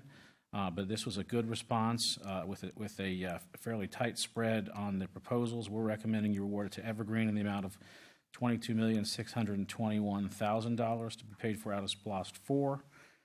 As you can see, this is above the initial planning estimate of about $19.6 million. But when you factor in about 4% inflation in construction since that time, the inflation-adjusted cost would be about 23.9. So we're happy with this, awarding it to this firm and at this price, especially given the excellent response we had. So we'll recommend you award the contract at this time to allow the project to remain on schedule with a scheduled substantial completion date of January 2018. Move it to discussion. Have we used this company before? So we like them? Yes, Good. ma'am. They are one of the best firms that we go to with some regularity. Good. All right, move to discussion. Okay, thank you. Thank you. Agenda item number 4, recommendation for the approval of the board resolution certifying the FY18 state capital outlay project application. As you're aware, annually we submit an application to the state for our capital outlay projects. We submit what we think the cost of these projects will be and what we anticipate the reimbursement to be to the state DOE. We anticipate that for the FY18 capital outlay project application, we'll receive up to $3.968 million for the projects as they're completed. We're required to submit this and have the board certify and authorize the submission of it in order to move forward at this time. If anything changes, however, there is a process to amend the application. We're recommending that you approve the attached resolution certifying the capital outlay application for FY18 to allow us to process that and submit it to the state. There's no cost to the district, and this will keep us on schedule to receive money from the state as these projects are completed. I'm available for any questions.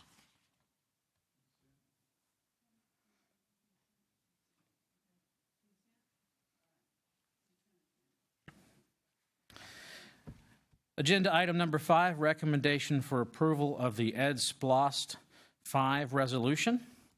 As you're well aware, the board approved a special election in 2013 to continue a 1% sales tax for the purposes of funding capital projects in the district. That Ed SPLOST 4, will be ending at the end of 2018. We, of course, continue to have many capital project needs, particularly renovation, modification, and replacement of older facilities, but also the purchase and refresh of technology and a variety of other critical tasks. We're recommending that you approve the resolution to call for a special election for Ed SPLOST 5 to provide the continuing opportunity to move forward with capital projects as we've outlined in the Ed SPLOST 5 notebook. Special election to be held on March 21st, 2017. And then if this is approved, that would allow us to begin receiving Ed SPLOST 5 proceeds in January of 2019, which would give us the ability to seamlessly proceed from one SPLOST into a continuation to the next SPLOST. So we're recommending you approve the resolution that is attached, calling for that special election on March 21st, 2017. And I'm available for any questions.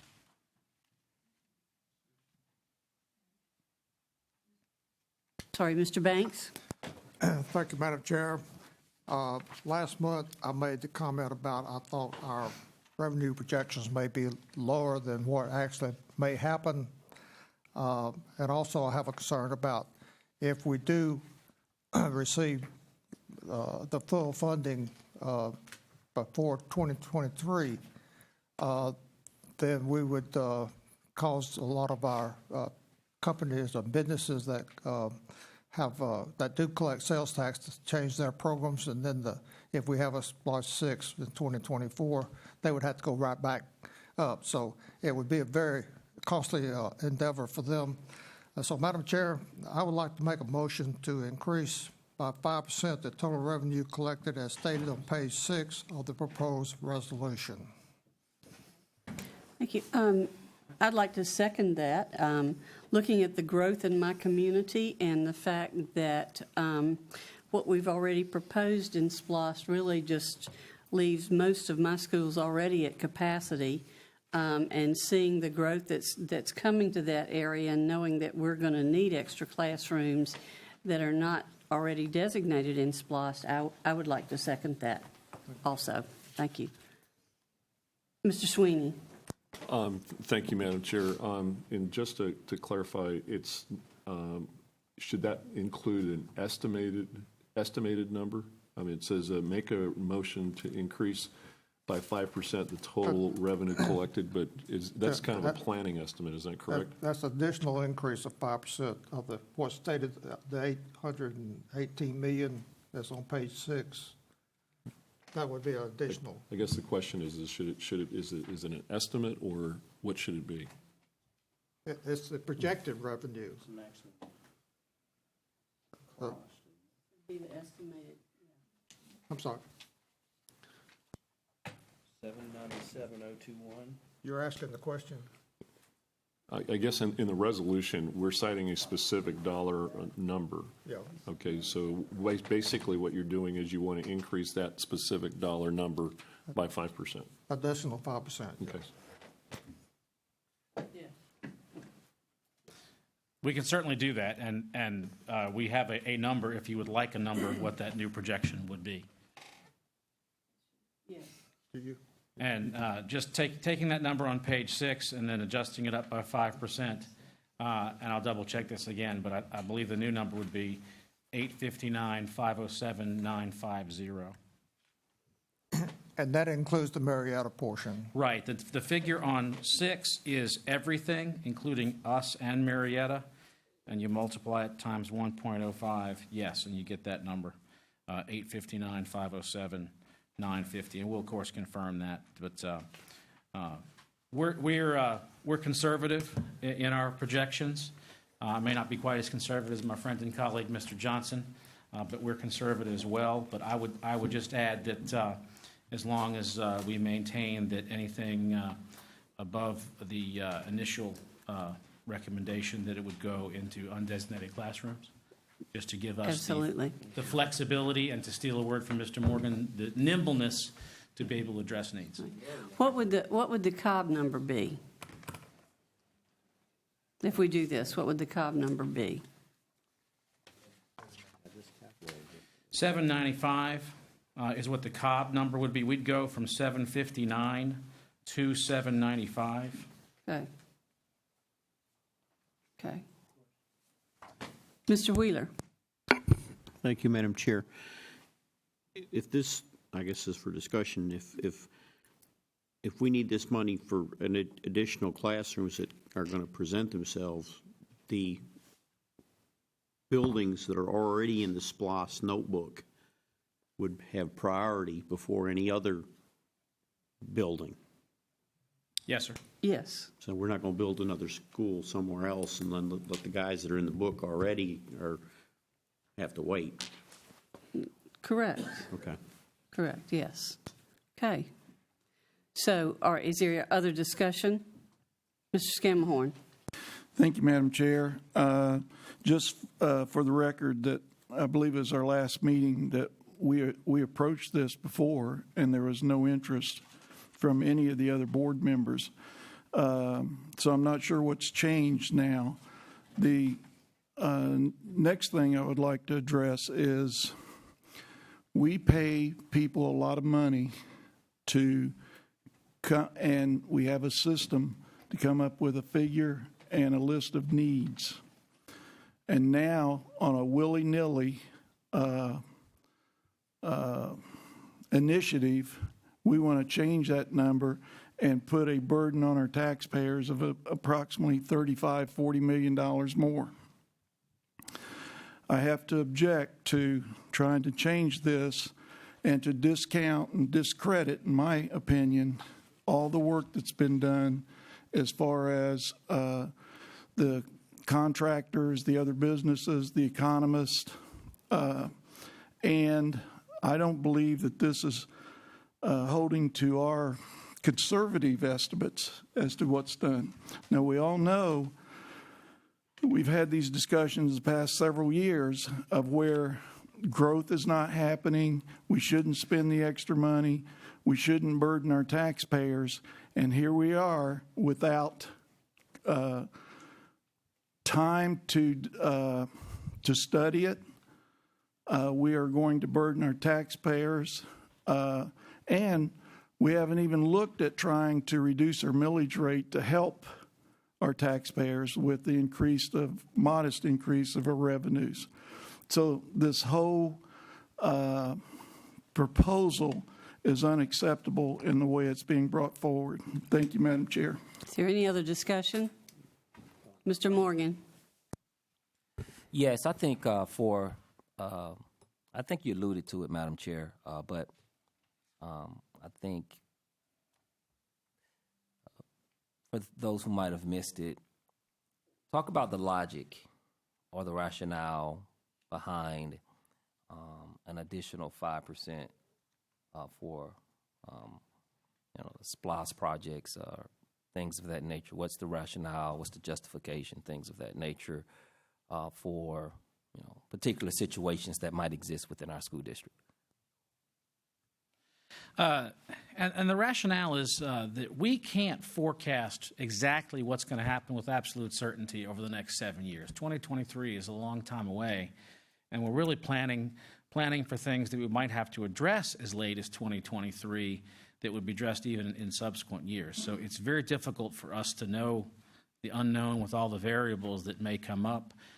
God forbid that we should have another Clarkdale, for example, or some other situation like that. But it would be nice to have whatever the amount the board decides on there in undesignated classrooms to give us that flexibility to address things that might come up 3 years from now.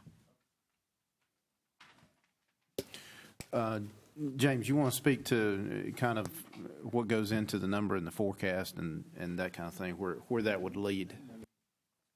Sure.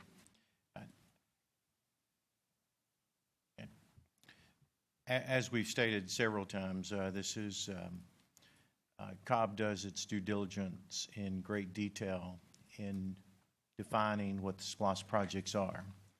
And we also use, which most districts don't use, and Deputy Superintendent Adams mentioned that, is that we use an economist advisor, and in this case we use two, to give us the number that we're utilizing to define our projects. So that number is where we have defined the budgets for the projects. This additional flexibility that's being proposed is all placed in undesignated classrooms, which does give us an opportunity down the road. If we needed something and more money came in, we would be available for that. But we are going strictly from the budgeting of projects with our economist advisor's advice. So that's the original number, and this just provides us the flexibility, and it has been placed specifically in one category, and that is undesignated classrooms. So Mr. Wheeler's point was very good in the fact that in order for this to kick in, all of the funds for those projects that have been well defined must come first. So this is a flexibility protection at the end in case additional dollars do come in by collection. Because as we all know, the Braves are well on their way to win the World Series. Mr. Wilson's a former baseball coach himself. Yeah. He said squirrel and you're chasing. Yeah. So for this money to ever be used, we have to have completed all the other projects, still have a need for additional classroom, and the money has to be there. or this never happens? You have to collect all of The money has to have been there. defined We have to have the monies need. Yeah, on the projects that have been defined through those budgets. right. Mr. So- Chastain? Thank you, Madam Chair. I just want to summarize. I appreciate the comments of Mr. Scamahorn, but if I understand in our conversations at some point in the past, the SPLOST 4 budget, we took, the school district took the advice and the numbers of the economist and put in a factor of 10%. Is that what I recall? Yes, sir. All right. Absolutely. And then what happened was, the way the collections are running right now, we're running at about 95% of that original projection. So what we're doing here is we're basically doing the same thing that was done for SPLOST 4, where we hope that we'll be able to collect what we're doing and have that extra cushion. But at the worst case, if everything goes well, we'll be in the same position we are right now, to where we can still get things done, even if things don't go the way we're hoping right now, and we're at 95% at the end of 2023. Am I understanding that correctly? Yes, sir. Thank you. Thank you. Mr. Scamahorn?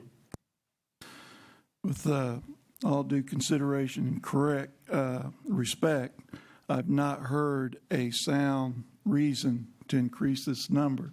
So I would like to put the question to the superintendent, and even though to our employee, Mr. Wilson, do you specifically support on a short notice increasing by $35–40 million the number that we took a year and a half, probably a year and a half, to come up with, and spent good money in demographics and other advisors to come up to the number that we have?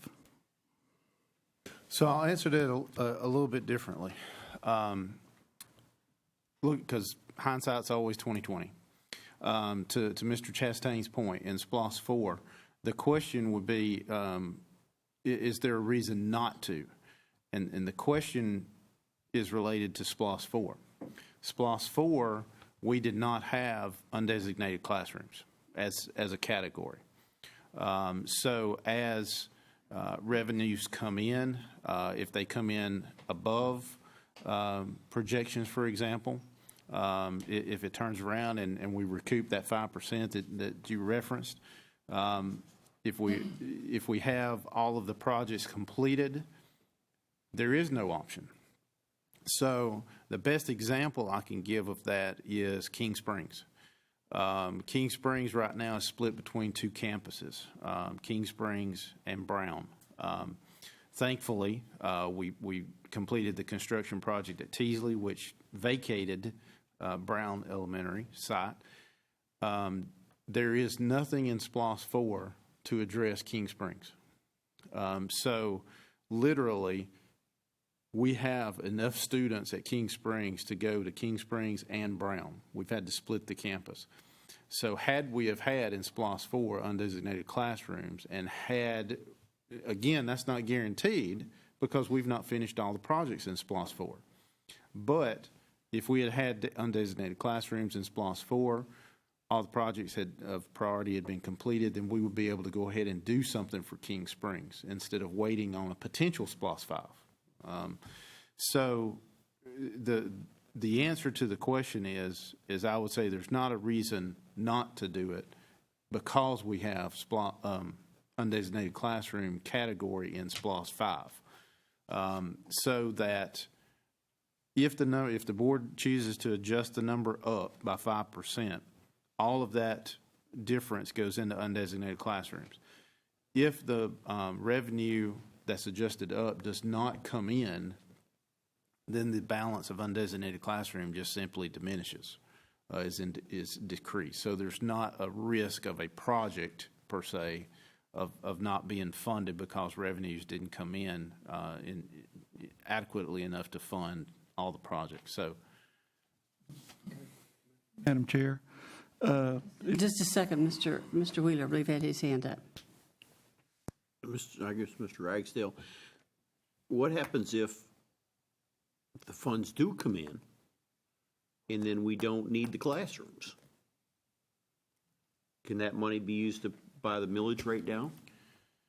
Well, legally, Or where would that money go? if you there's don't two need 'em? things. There's two things that you can do with excess SPLOST funds.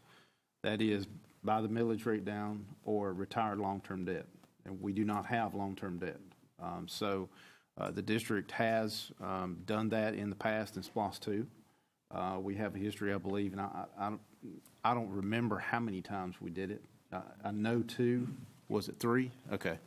So that's a perfect example of what could be used with the funds, assuming they're not needed for additions, modifications, new schools, et cetera. That's certainly an option when all other projects have been completed. So it's not like you can say, oh, we've got some extra money here that's in undesignated classrooms. Let's go ahead and use that even though projects are not complete. We'll need to complete the projects or at least have the funding identified for those projects to reach completion before that would be an option. But that's the only two things you can do with excess SPLOST funds is retire long-term debt and buy down the millage rate. Yep. Mr. Scamahorn. Thank you, Madam Chair. The superintendent actually in his explanation answered this question, but I'll point it out.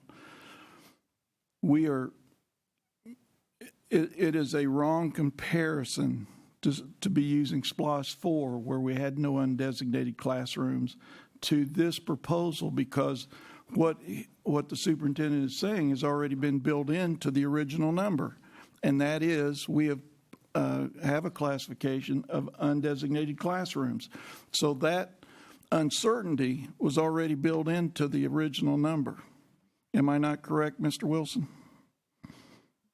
The original estimate that came from the economic advisors, we provided some flexibility by adding to that 5%. So this discussion would be adding an additional 5%. Some of this resulted in the answer that your attorney gave at the last meeting, and that was if all of the funds are collected, what happens to the program? The tax stops. So this is an opportunity to greater increase the opportunity of this not stopping. This is a great intellectual discussion that doesn't really provide anyone the exact answers, because we're all trying to forecast collections that will go all the way through 2024. So that's why I say it's a great intellectual discussion. No one is good enough, including our economic advisors, to tell us how many pennies we're going to collect. So do you provide yourself with an opportunity so it doesn't stop, as the attorney accurately indicated at the last meeting? And how much should that be? We as a district have chosen over past SPLOST to use an economic advisor. They are very, very good. This time we used 2, both of them very good. Both of them almost precise in their recommendations. And so as Cobb always does, we kind of go as beyond compared to most districts in trying to make sure that we do the right thing. So it's a great discussion with no exact answers. You know, I think we're all conscious of our responsibilities to taxpayers, but our overriding responsibilities to the children who've been entrusted into our care. And I know in my area alone, there are more students, even with the numbers of schools that we're, and the additions that we have provided for, there are enough elementary students for another elementary school in my area that we're not building. So I know we're going to need more classroom spaces.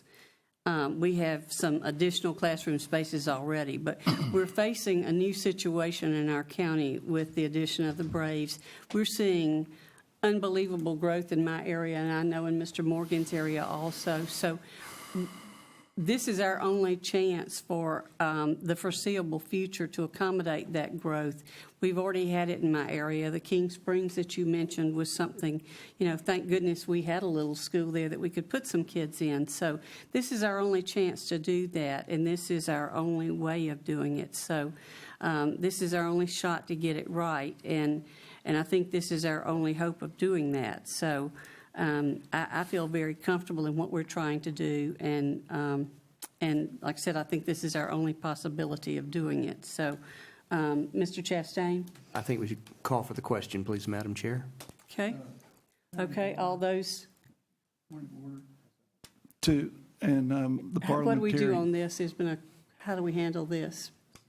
Well, generally, that'd be out of order to call the question during a work session. It would. So, I think I would suggest y'all entertain questions. Okay, sorry. Wait a minute, Mr. Scammahorn had a question first. The motion has been made and seconded, so it's not out of order. It might not be out of order, but it would be very unusual for the board to start start Well, we start want to that entertain practice. everything. So go ahead, Mr. Scammahorn. Sorry, Mr. Chastain. Thank you, Madam Chair, and something of this importance, I think, should be discussed I agree. thoroughly. Whether I agree. Good people can disagree over things, and things ought to be pointed out. Just last year, we had a multiple-month discussion over a minuscule, if you want to talk about it, $3 million, where we were not going to grow, we were coming in underfunded, we weren't going to have enough collections, and nothing has changed since then. The only thing that we're trying to do now, and by the way, I commend our staff for putting in what's the category? Undesignated classrooms, because that is the safety net. And that is why we put it in there, for any contingencies, whether it's in Smyrna or in Ackworth or wherever. And to, again, just willy-nilly add another 5% to what already a prudent 5% was built in, as well as unfunded or undesignated classrooms, is just not serving our customers, the people that pay our salaries and our bills. It is not serving them adequately. And my final comment is I would hate to see the SPLOST vote be jeopardized because we're trying to do something on a whim. Thank you, Madam Chair. Mr. Sweeney. Thank you, Madam Chair. Mr. Johnson, Mr. Adams, I recall, and this was some of the superintendent's comments before too, is that when we were evaluating SPLOST 4, I think the district identified greater than $2 billion in needs across the county. And the revenue projection, I think, was $714 million. Okay. 717. 717. Sorry, I'm off by 3. Yeah, give or take. You're very close. All right. And my point is that clearly 717 is far less than $2 billion. And if the revenues had exceeded $717 million, we would not have been able to capitalize on any of that $717 million and address those needs north of that $717 million. And for those reasons, we're in kind of the same boat today. Is that correct? Is that a fair assumption? Yes, sir. That need level from, I guess, an expenditure standpoint, I imagine is still fairly lofty. It could be $2 billion. The other concern that I have going forward is we've talked about, the growth that the county is realizing. And, the prospect of Cobb County actually seeing some large multifamily development, for example, in certain areas of the county, is a very real prospect. And it doesn't take long. And here we are, it's 2016, and we're talking about revenue collections from 2024, 7-year forward look. It doesn't take long for the Cobb Commission to approve large-scale multifamily developments that could significantly impact attendance zones and the FTE counts for particular schools. And I think having that additional cushion for, we'll call it the undesignated classroom fund specifically makes a whole lot of sense. To respond to that just briefly, and I like Mr. Scamahorn's metaphor of the safety net, and this is a great discussion, as James said, for the board to have. This is exactly the kind of passionate but collegial discussion we ought to be collectively having. We all agree there needs to be a safety net. We're just discussing what the size of that net should be.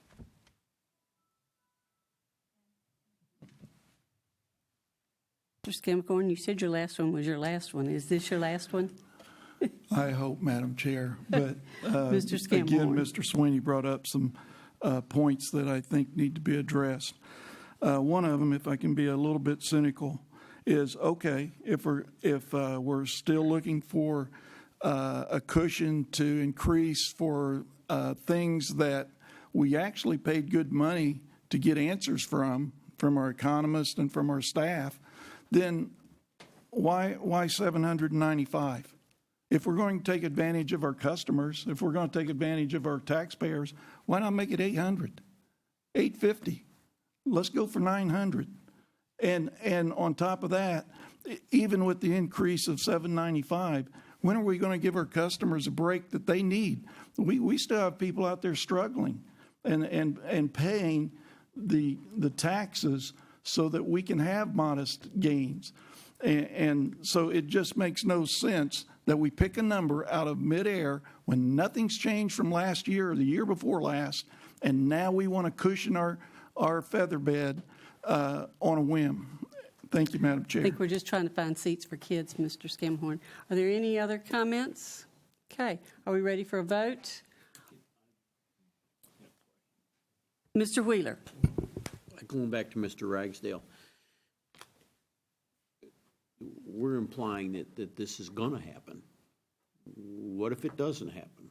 Is that money going to go back to the taxpayers in a millage rate reduction? For sure. I think that's... We're implying what happens. What are you saying? Well, if we have a need for classroom for kids, like the Harmony Leland deal, there wasn't the money there for them. And this situation presents itself in the future.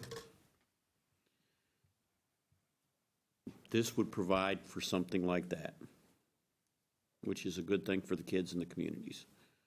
But what happens if, like say, if we're assuming that we're going to need this extra classroom space, what happens if we don't? What happens if these forecasts, the people don't come here, or people move somewhere else and we don't need those classrooms? Is that money going to be given back as a millage rate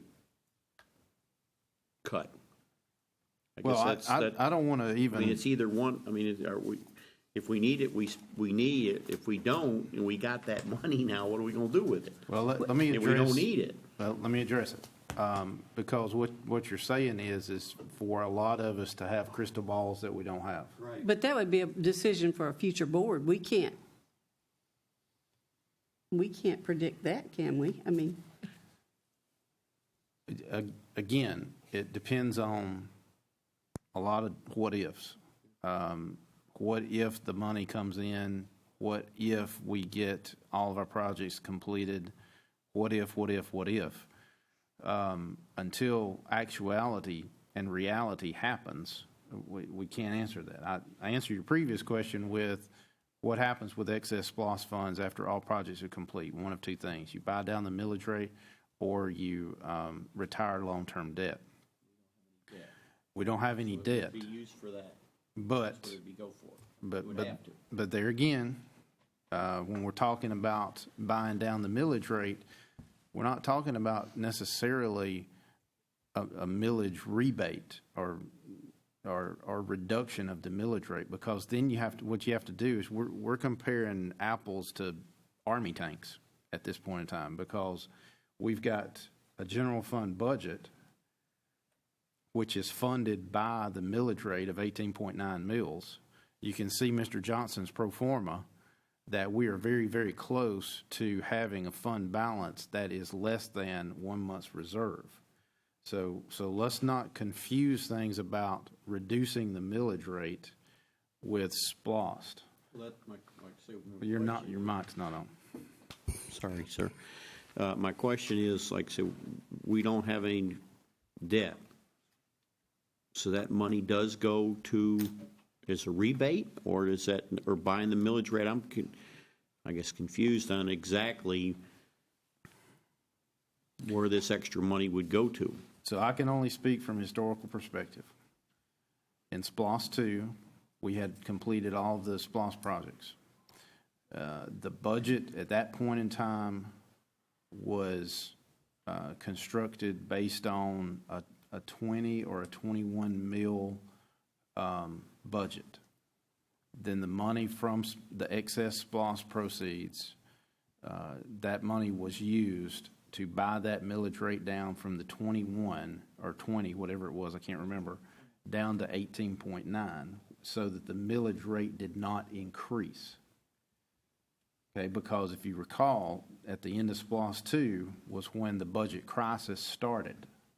So we were able as a district to avoid the layoffs and the cuts because we had the excess SPLOST funds. Again, I don't have a crystal ball, so I can't tell you what condition we're going to be in. And I'm not about to say that we'll be in a position to reduce the millage rate, because next session supposedly is going to be a new QBE formula created. We don't know what our funding is going to be day one. So I'm not even going to entertain providing an answer to, can we reduce the millage rate at some point in time in the future, because I do not know. I have no idea. If it, we're playing the what ifs, but if you did, if that money was to reduce the millage rate, and then the millage rate's been cut, now you can't fund your budget, so you'd have to raise the rate. I mean, you'd be like a yo-yo with the millage rate, because you buy it down with this extra money, and now you're coming with a new budget. You're going to need to raise that millage rate to fund your general programs. Well, unfortunately, that's a future board decision. No, that's exactly what happened. Hear me when I say the historical perspective on this. Exactly what happened is what you just explained. In SPLOST 2, we used the funds to fund a budget at its current level, even though property taxes were going down. We were not getting the growth that we're getting now. So what happened is that we were able to still have a quote-unquote normally funded budget by buying that millage rate down. We didn't raise the millage rate after the 3 times that process was performed. We had to start cutting then. Now, the board could have raised the millage rate, 1.1 mils up to 20 mils, which is the state legal limit, but they didn't do that. And rightfully so. We cut into the general fund budget. We're still experiencing probably 1,000 teachers less than what we had when the process first started. So that was the process. So the yo-yo that you referred to, we didn't do that. We could have done that, but we didn't do that. And it's up to the people sitting at this table as the board and superintendent and executive cabinet to bring a balanced budget to keep that from happening. So again, there's 2 things you can do with excess SPLOST proceeds after all projects are done: retire long-term debt, which we don't have any premonition at all about going into. And I also have to say too that we're confusing a little bit when we're talking about millage rate and SPLOST, because SPLOST is a consumption tax. It's not a tax that's on the shoulders of the property owners. So when we talk about the revenue that's coming in from SPLOST, are Cobb County property owners contributing to SPLOST? Absolutely. Are other constituents or other citizens that live in neighboring counties and visiting and passing through contributing to SPLOST? Absolutely. So I'm getting way down into the weeds, and I'm not trying to make it more confusing. I'm trying to separate what's being said, because we're talking about millage rate on one hand, which has little to nothing to do with SPLOST. the millage rate can benefit from SPLOST if. But I think we need to back away from the conversation and focus on, okay, undesignated classrooms, there's a motion to increase the total number, and that money would go into undesignated classrooms. Again, two things you can use if we get all the projects done, and the need is not there. There may be a need of undesignated classrooms at more places than, we can stick a shake at. But, come on, man, keep up with me. So, anyway, I hope that helps a little bit about what can happen if we get to the end of SPLOST. We have more money than we do needs for projects. That's what can happen. But we were kind of getting down into the weeds of millage rate, and we were confusing the two. Madam Chair. Mr. Skidmore has his third last question. Okay. You're keeping an accurate count. Thank you. Let me take a stab at your hypothetical question. Okay? Even if it's not exactly right or wrong, your question, are we going to wait about 7 years to buy down a millage rate? In the meantime, our customers, our taxpayers, are paying a higher, nearly the maximum millage rate. So your question is, even if we can and we do that, are we as Republicans, this board is majority Republican, notwithstanding our esteemed colleague. Now, we've conflated several issues, and the superintendent's exactly right.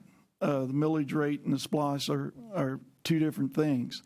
But the undesignated classroom is, and we all know because to complement and to ourselves, our notebook is much more detailed than most SPLOSTs. And once we get that money, there'll be a need. There'll be a need, and it'll come under undesignated classrooms. Now, I'll put the big money we make. I'm not a betting person, but if this goes through and it doesn't jeopardize passing SPLOST 5 and 5 goes through, there will be a need for that money when it comes time to spend it. So that's my prediction. And thank you again, Madam Chair, and I hope it's my third and last time. Thank you. And there is a need, Mr. Scammahorn. There was a need at Harmony Leland, and we didn't have the money to fill it. There was a need at King Springs, and we didn't have the money to find seats for those kids. There's still a need at Teasley. We had an extra money to put in 10 classrooms. They needed 20 classrooms, but we didn't have the seats to fill it. And maybe with some undesignated classroom money in this one, we can meet some of those needs. That's all we're trying to do. So there will be a need, but there is a need for the undesignated classroom. So that's all we're trying to do. Madam Chair, you're exactly right. And that's why the undesignated classroom was already built in. And that's why we pay staff a lot of money to go out and make sure that our predictions are as accurate as possible. So, and Mr. Adams is correct, and Mr. Wilson, to some degree, we are past the needs and we're into the intellectual thing. But we also have to keep our feet squarely on the ground to make sure that we're representing our constituents right. So you are correct, but all of that you just said is built into the existing number. Thank you, Madam Chair. Thank you, Mr. Scammahorn. Okay, are we ready to vote? We have a motion on the floor and a second. This is, no, we're voting on the motion to change our percentage from the 5% to the 10%. On that, yes. And, all right. And what I think, Madam Chair, for clarification, I think we're really structuring our agenda for the voting meeting, is my sense. This is not a motion to approve the resolution itself. That's right. This is a motion That's to exactly right. Help out your scriveners to make sure we punch in the right numbers for the resolution, which will be considered at the night meeting, if I'm correct. That's right. Does anyone need anything else repeated on what we're voting on? Okay. All right. All those in favor, please raise your hand. Okay. This will be for discussion. Yes. Final discussion. Yes. Is to change the, yes. To put it, to have it, yes. It will be on. We can beat it some more at the next meeting. Go back the other way. Well, let me no. mention this. In theory, yes, but to an extent, you have to coordinate with the other school district involved, the Marietta That's right. City Schools, and so clarity on numbers, because both sides have to vote on a resolution. And so at some point in time, it is going to be nice to have clarity, because the both boards need to approve this to meet the timelines of the Board of Elections. So just want you to have that in mind. That's right. All right. And my understanding is the same as yours, Mr. Dole, that this is to clarify the number that we're talking about for that. All right. So does our vote stand, or do we need to? Okay. Okay. Let's do it again to make sure. All those in favor of that number, please raise your hand. All right. 6 opposed, 1. 6-4. Good heavens. 6 for that. Do I need to be more clear? 6 in favor, 1 against. 6 in favor, 1 against. Thank you. Are we clear on this? Is it clear, Mr. Dole? And we are, and the board is going to put that on discussion. Is that correct? That would be the final Then point. agenda item number 5 will go on the discussion agenda with the 10% number. Okay? Clear? All right. Thank you. Thank you all. All right. Now moving to number 6. Thank you. And I've asked Mr. Thank you. Wilson to stay up here. I really enjoy working with Mr. Wilson. You see, in the case of this small team, he makes me look smarter, and I make him look just a little bit younger. Agenda item number 6, recommendation. I agree. Thank you. Agenda item number 6, recommendation for the approval of a contract with the Cobb County Board of Elections for the SPLOST election.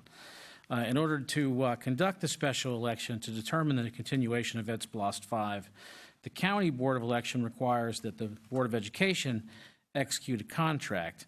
Under that contract, the election would be on March 21st, 2017. The Board of Education would be responsible for the actual costs. They'll be invoiced to us after the election. We know that from the 2013 EdSPLOST election, that the cost of that election was just over $277,000. We're recommending that you approve the contract with the Board of Elections and registration for a special election on March 21st, 2017, and that will provide for the election on that date regarding the continuation of EdSPLOST, known as EdSPLOST 5.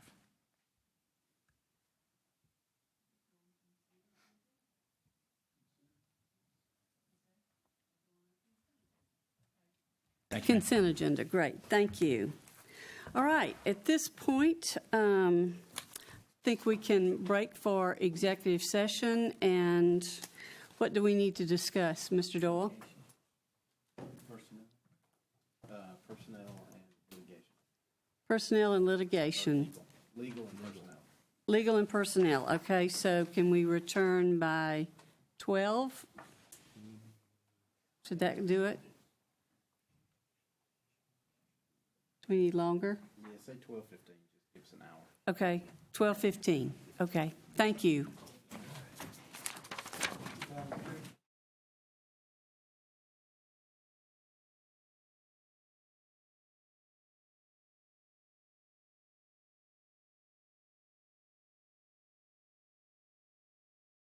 Those in favor? All right, we will go into executive session now and return at 12:15. Thank you.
Okay, welcome back. Do we have a motion to reconvene from executive session? Mr. Chastain, second Mr. Sweeney. All those in favor? Okay, we are reconvened. Brings us to item number 9. Mr. Adams. Thank you, Madam Chair. It's my pleasure to bring you the Human Resources Personnel Report for October 12, 2016. The administration recommends the approval of the identified employment actions of those individuals listed on the Personnel Action Report as discussed in executive session. We do not have any principal level or higher positions, so this concludes the Personnel Report. Okay, thank you, Mr. Adams. And I think that's it, right, Mr. Razor? We didn't have anything else from executive session, so. Do you still have to accept the report? Okay. Oh, even though there were no actions, we still have to accept the report. Okay, good point. Mr. Sweeney. Yes. There were actions. There was no principal. Thank you. So a motion to accept the report. Madam Chair, I recommend that we accept the superintendent's personnel action report as presented. Thank you, Mr. Sweeney. Mr. Banks seconds. All those in favor? Unanimous? Okay, thank you. All right. Do we have a motion to approve our agenda? Mr. Sweeney, a second. Mr. Banks? All right, all in favor? Okay. Our agenda for our next meeting is approved then. And that brings us to our remarks. Mr. Wheeler, we'll start with you. Thank you, Madam Chair. I'm good. All right, Mr. Morgan. Thank you, Madam Chair. Two quick things I would like to highlight. I would like to thank Dr. Barbara Sweeney for inviting me out to the 100 Mentors in 100 Days celebration that she had at her elementary school. And I also would like to say that I had the opportunity to going to Mableton Elementary, and Madam Chair, I'm sure you would probably find more delight in this than others.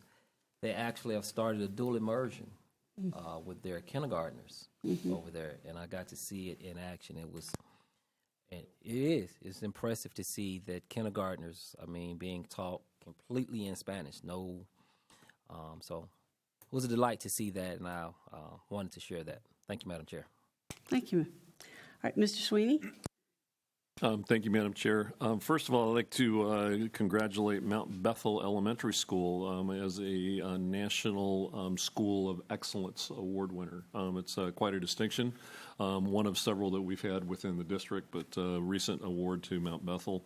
And then secondly, also to highlight the the American School Counselors Association and the RAMP applications. I met recently with counselors at both Soap Creek Elementary School and also at Mount Bethel Elementary School and signed their applications. And this would be for the RAMP, and this is a recognized American School Counselor Association model program. So congratulations to both Soap Creek and to Mount Bethel on that as well. Thank you very much.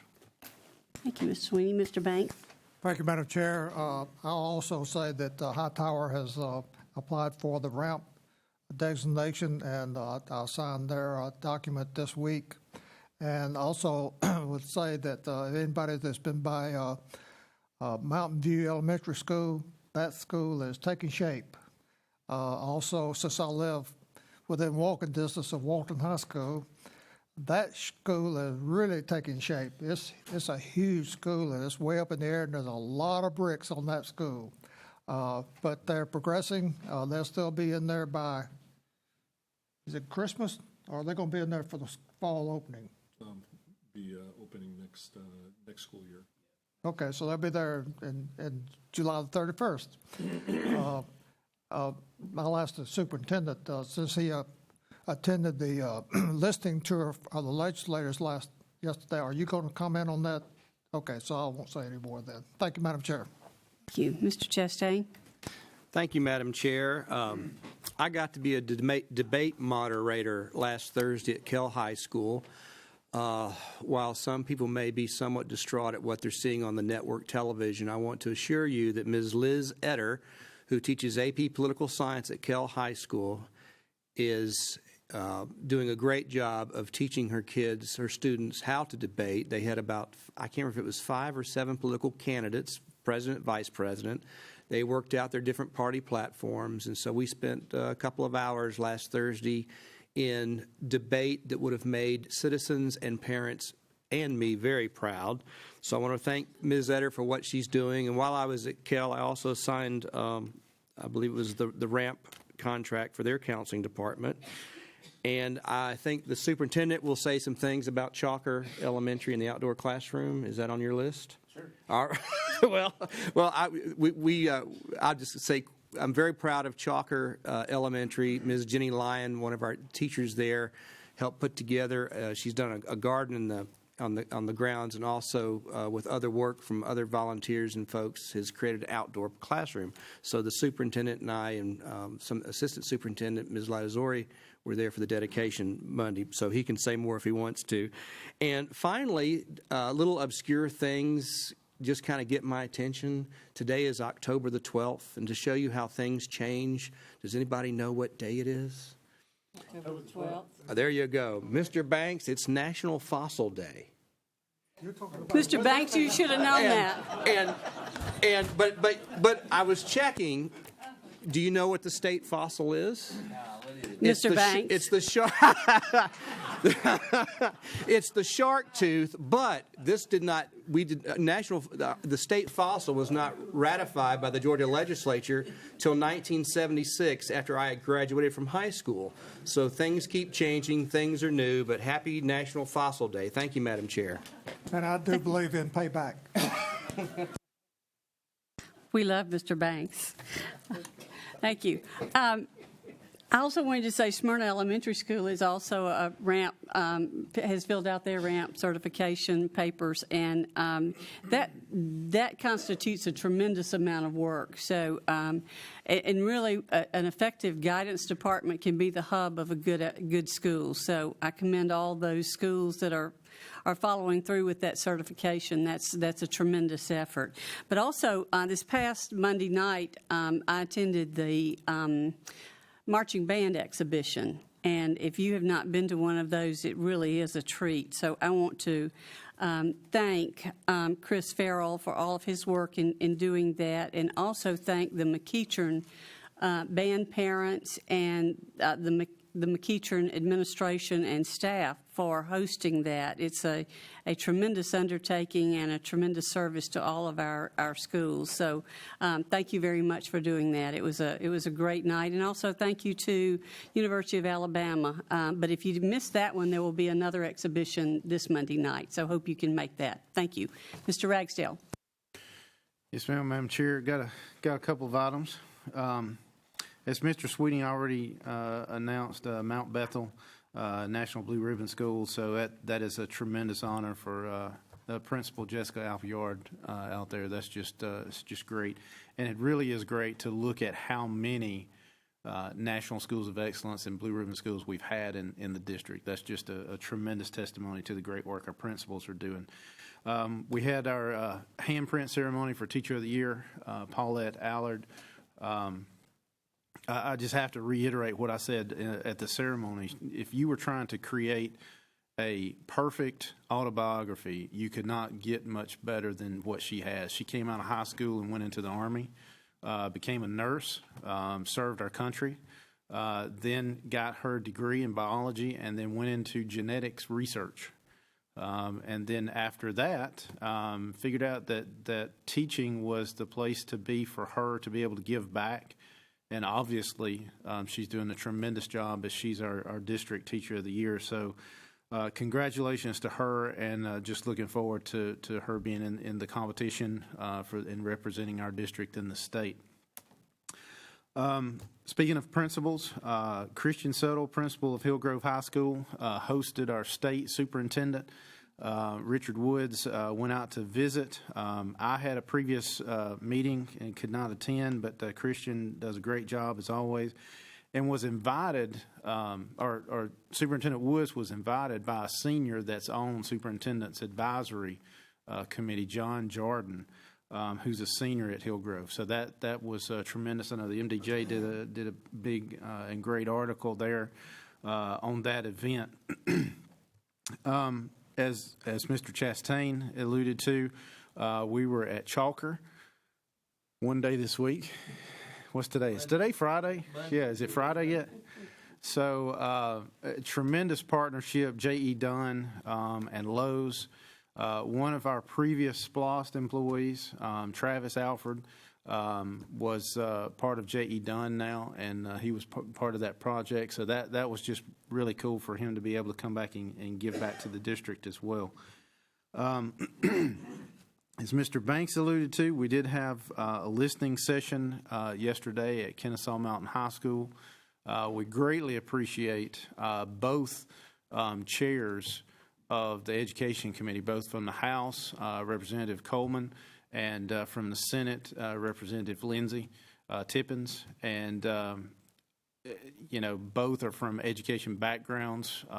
Obviously, Brooks was a teacher and that kind of thing, and came up through the district. And Lindsey, of course, was one of our previous board members. So I felt like that it was a true listening session. It was interactive, and they really wanted to hear from us. Representative Ed Setzler, who is from that area, set it up to be at Kennesaw Mountain High School. So and there were multiple other legislators there, as well as our state school board representative. And it was just a great event. I felt like that it was very positive relationship building, and looking forward to this next session. And finally, next week is Georgia School Bus Safety Week. I know this past week was Public Safety Appreciation Week. And as we're in School Bus Safety Week, I'll take advantage of this opportunity to make sure that everybody knows the rules around school bus and the stop arm.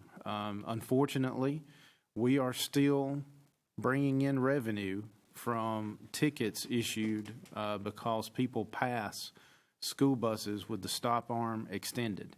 And to see some of the videos is just really very frightening. And to see some of the videos of actually children, fortunately not being seriously injured, but hit by vehicles, as they just totally ignore the stop arm. So I would encourage everyone listening to make sure that you remind everyone that's of driving age to adhere to those rules about the stop arm on school buses, because we do not want to see another child put in jeopardy and in danger and potentially injured because of that. So thank you to all the bus drivers that help keep our students safe as they travel across the district many hundreds and thousands of miles and stops on a daily basis. So thank you to all of them, and thank you to everybody. I hope everybody had a great fall break and gearing back up as we hit the next wave.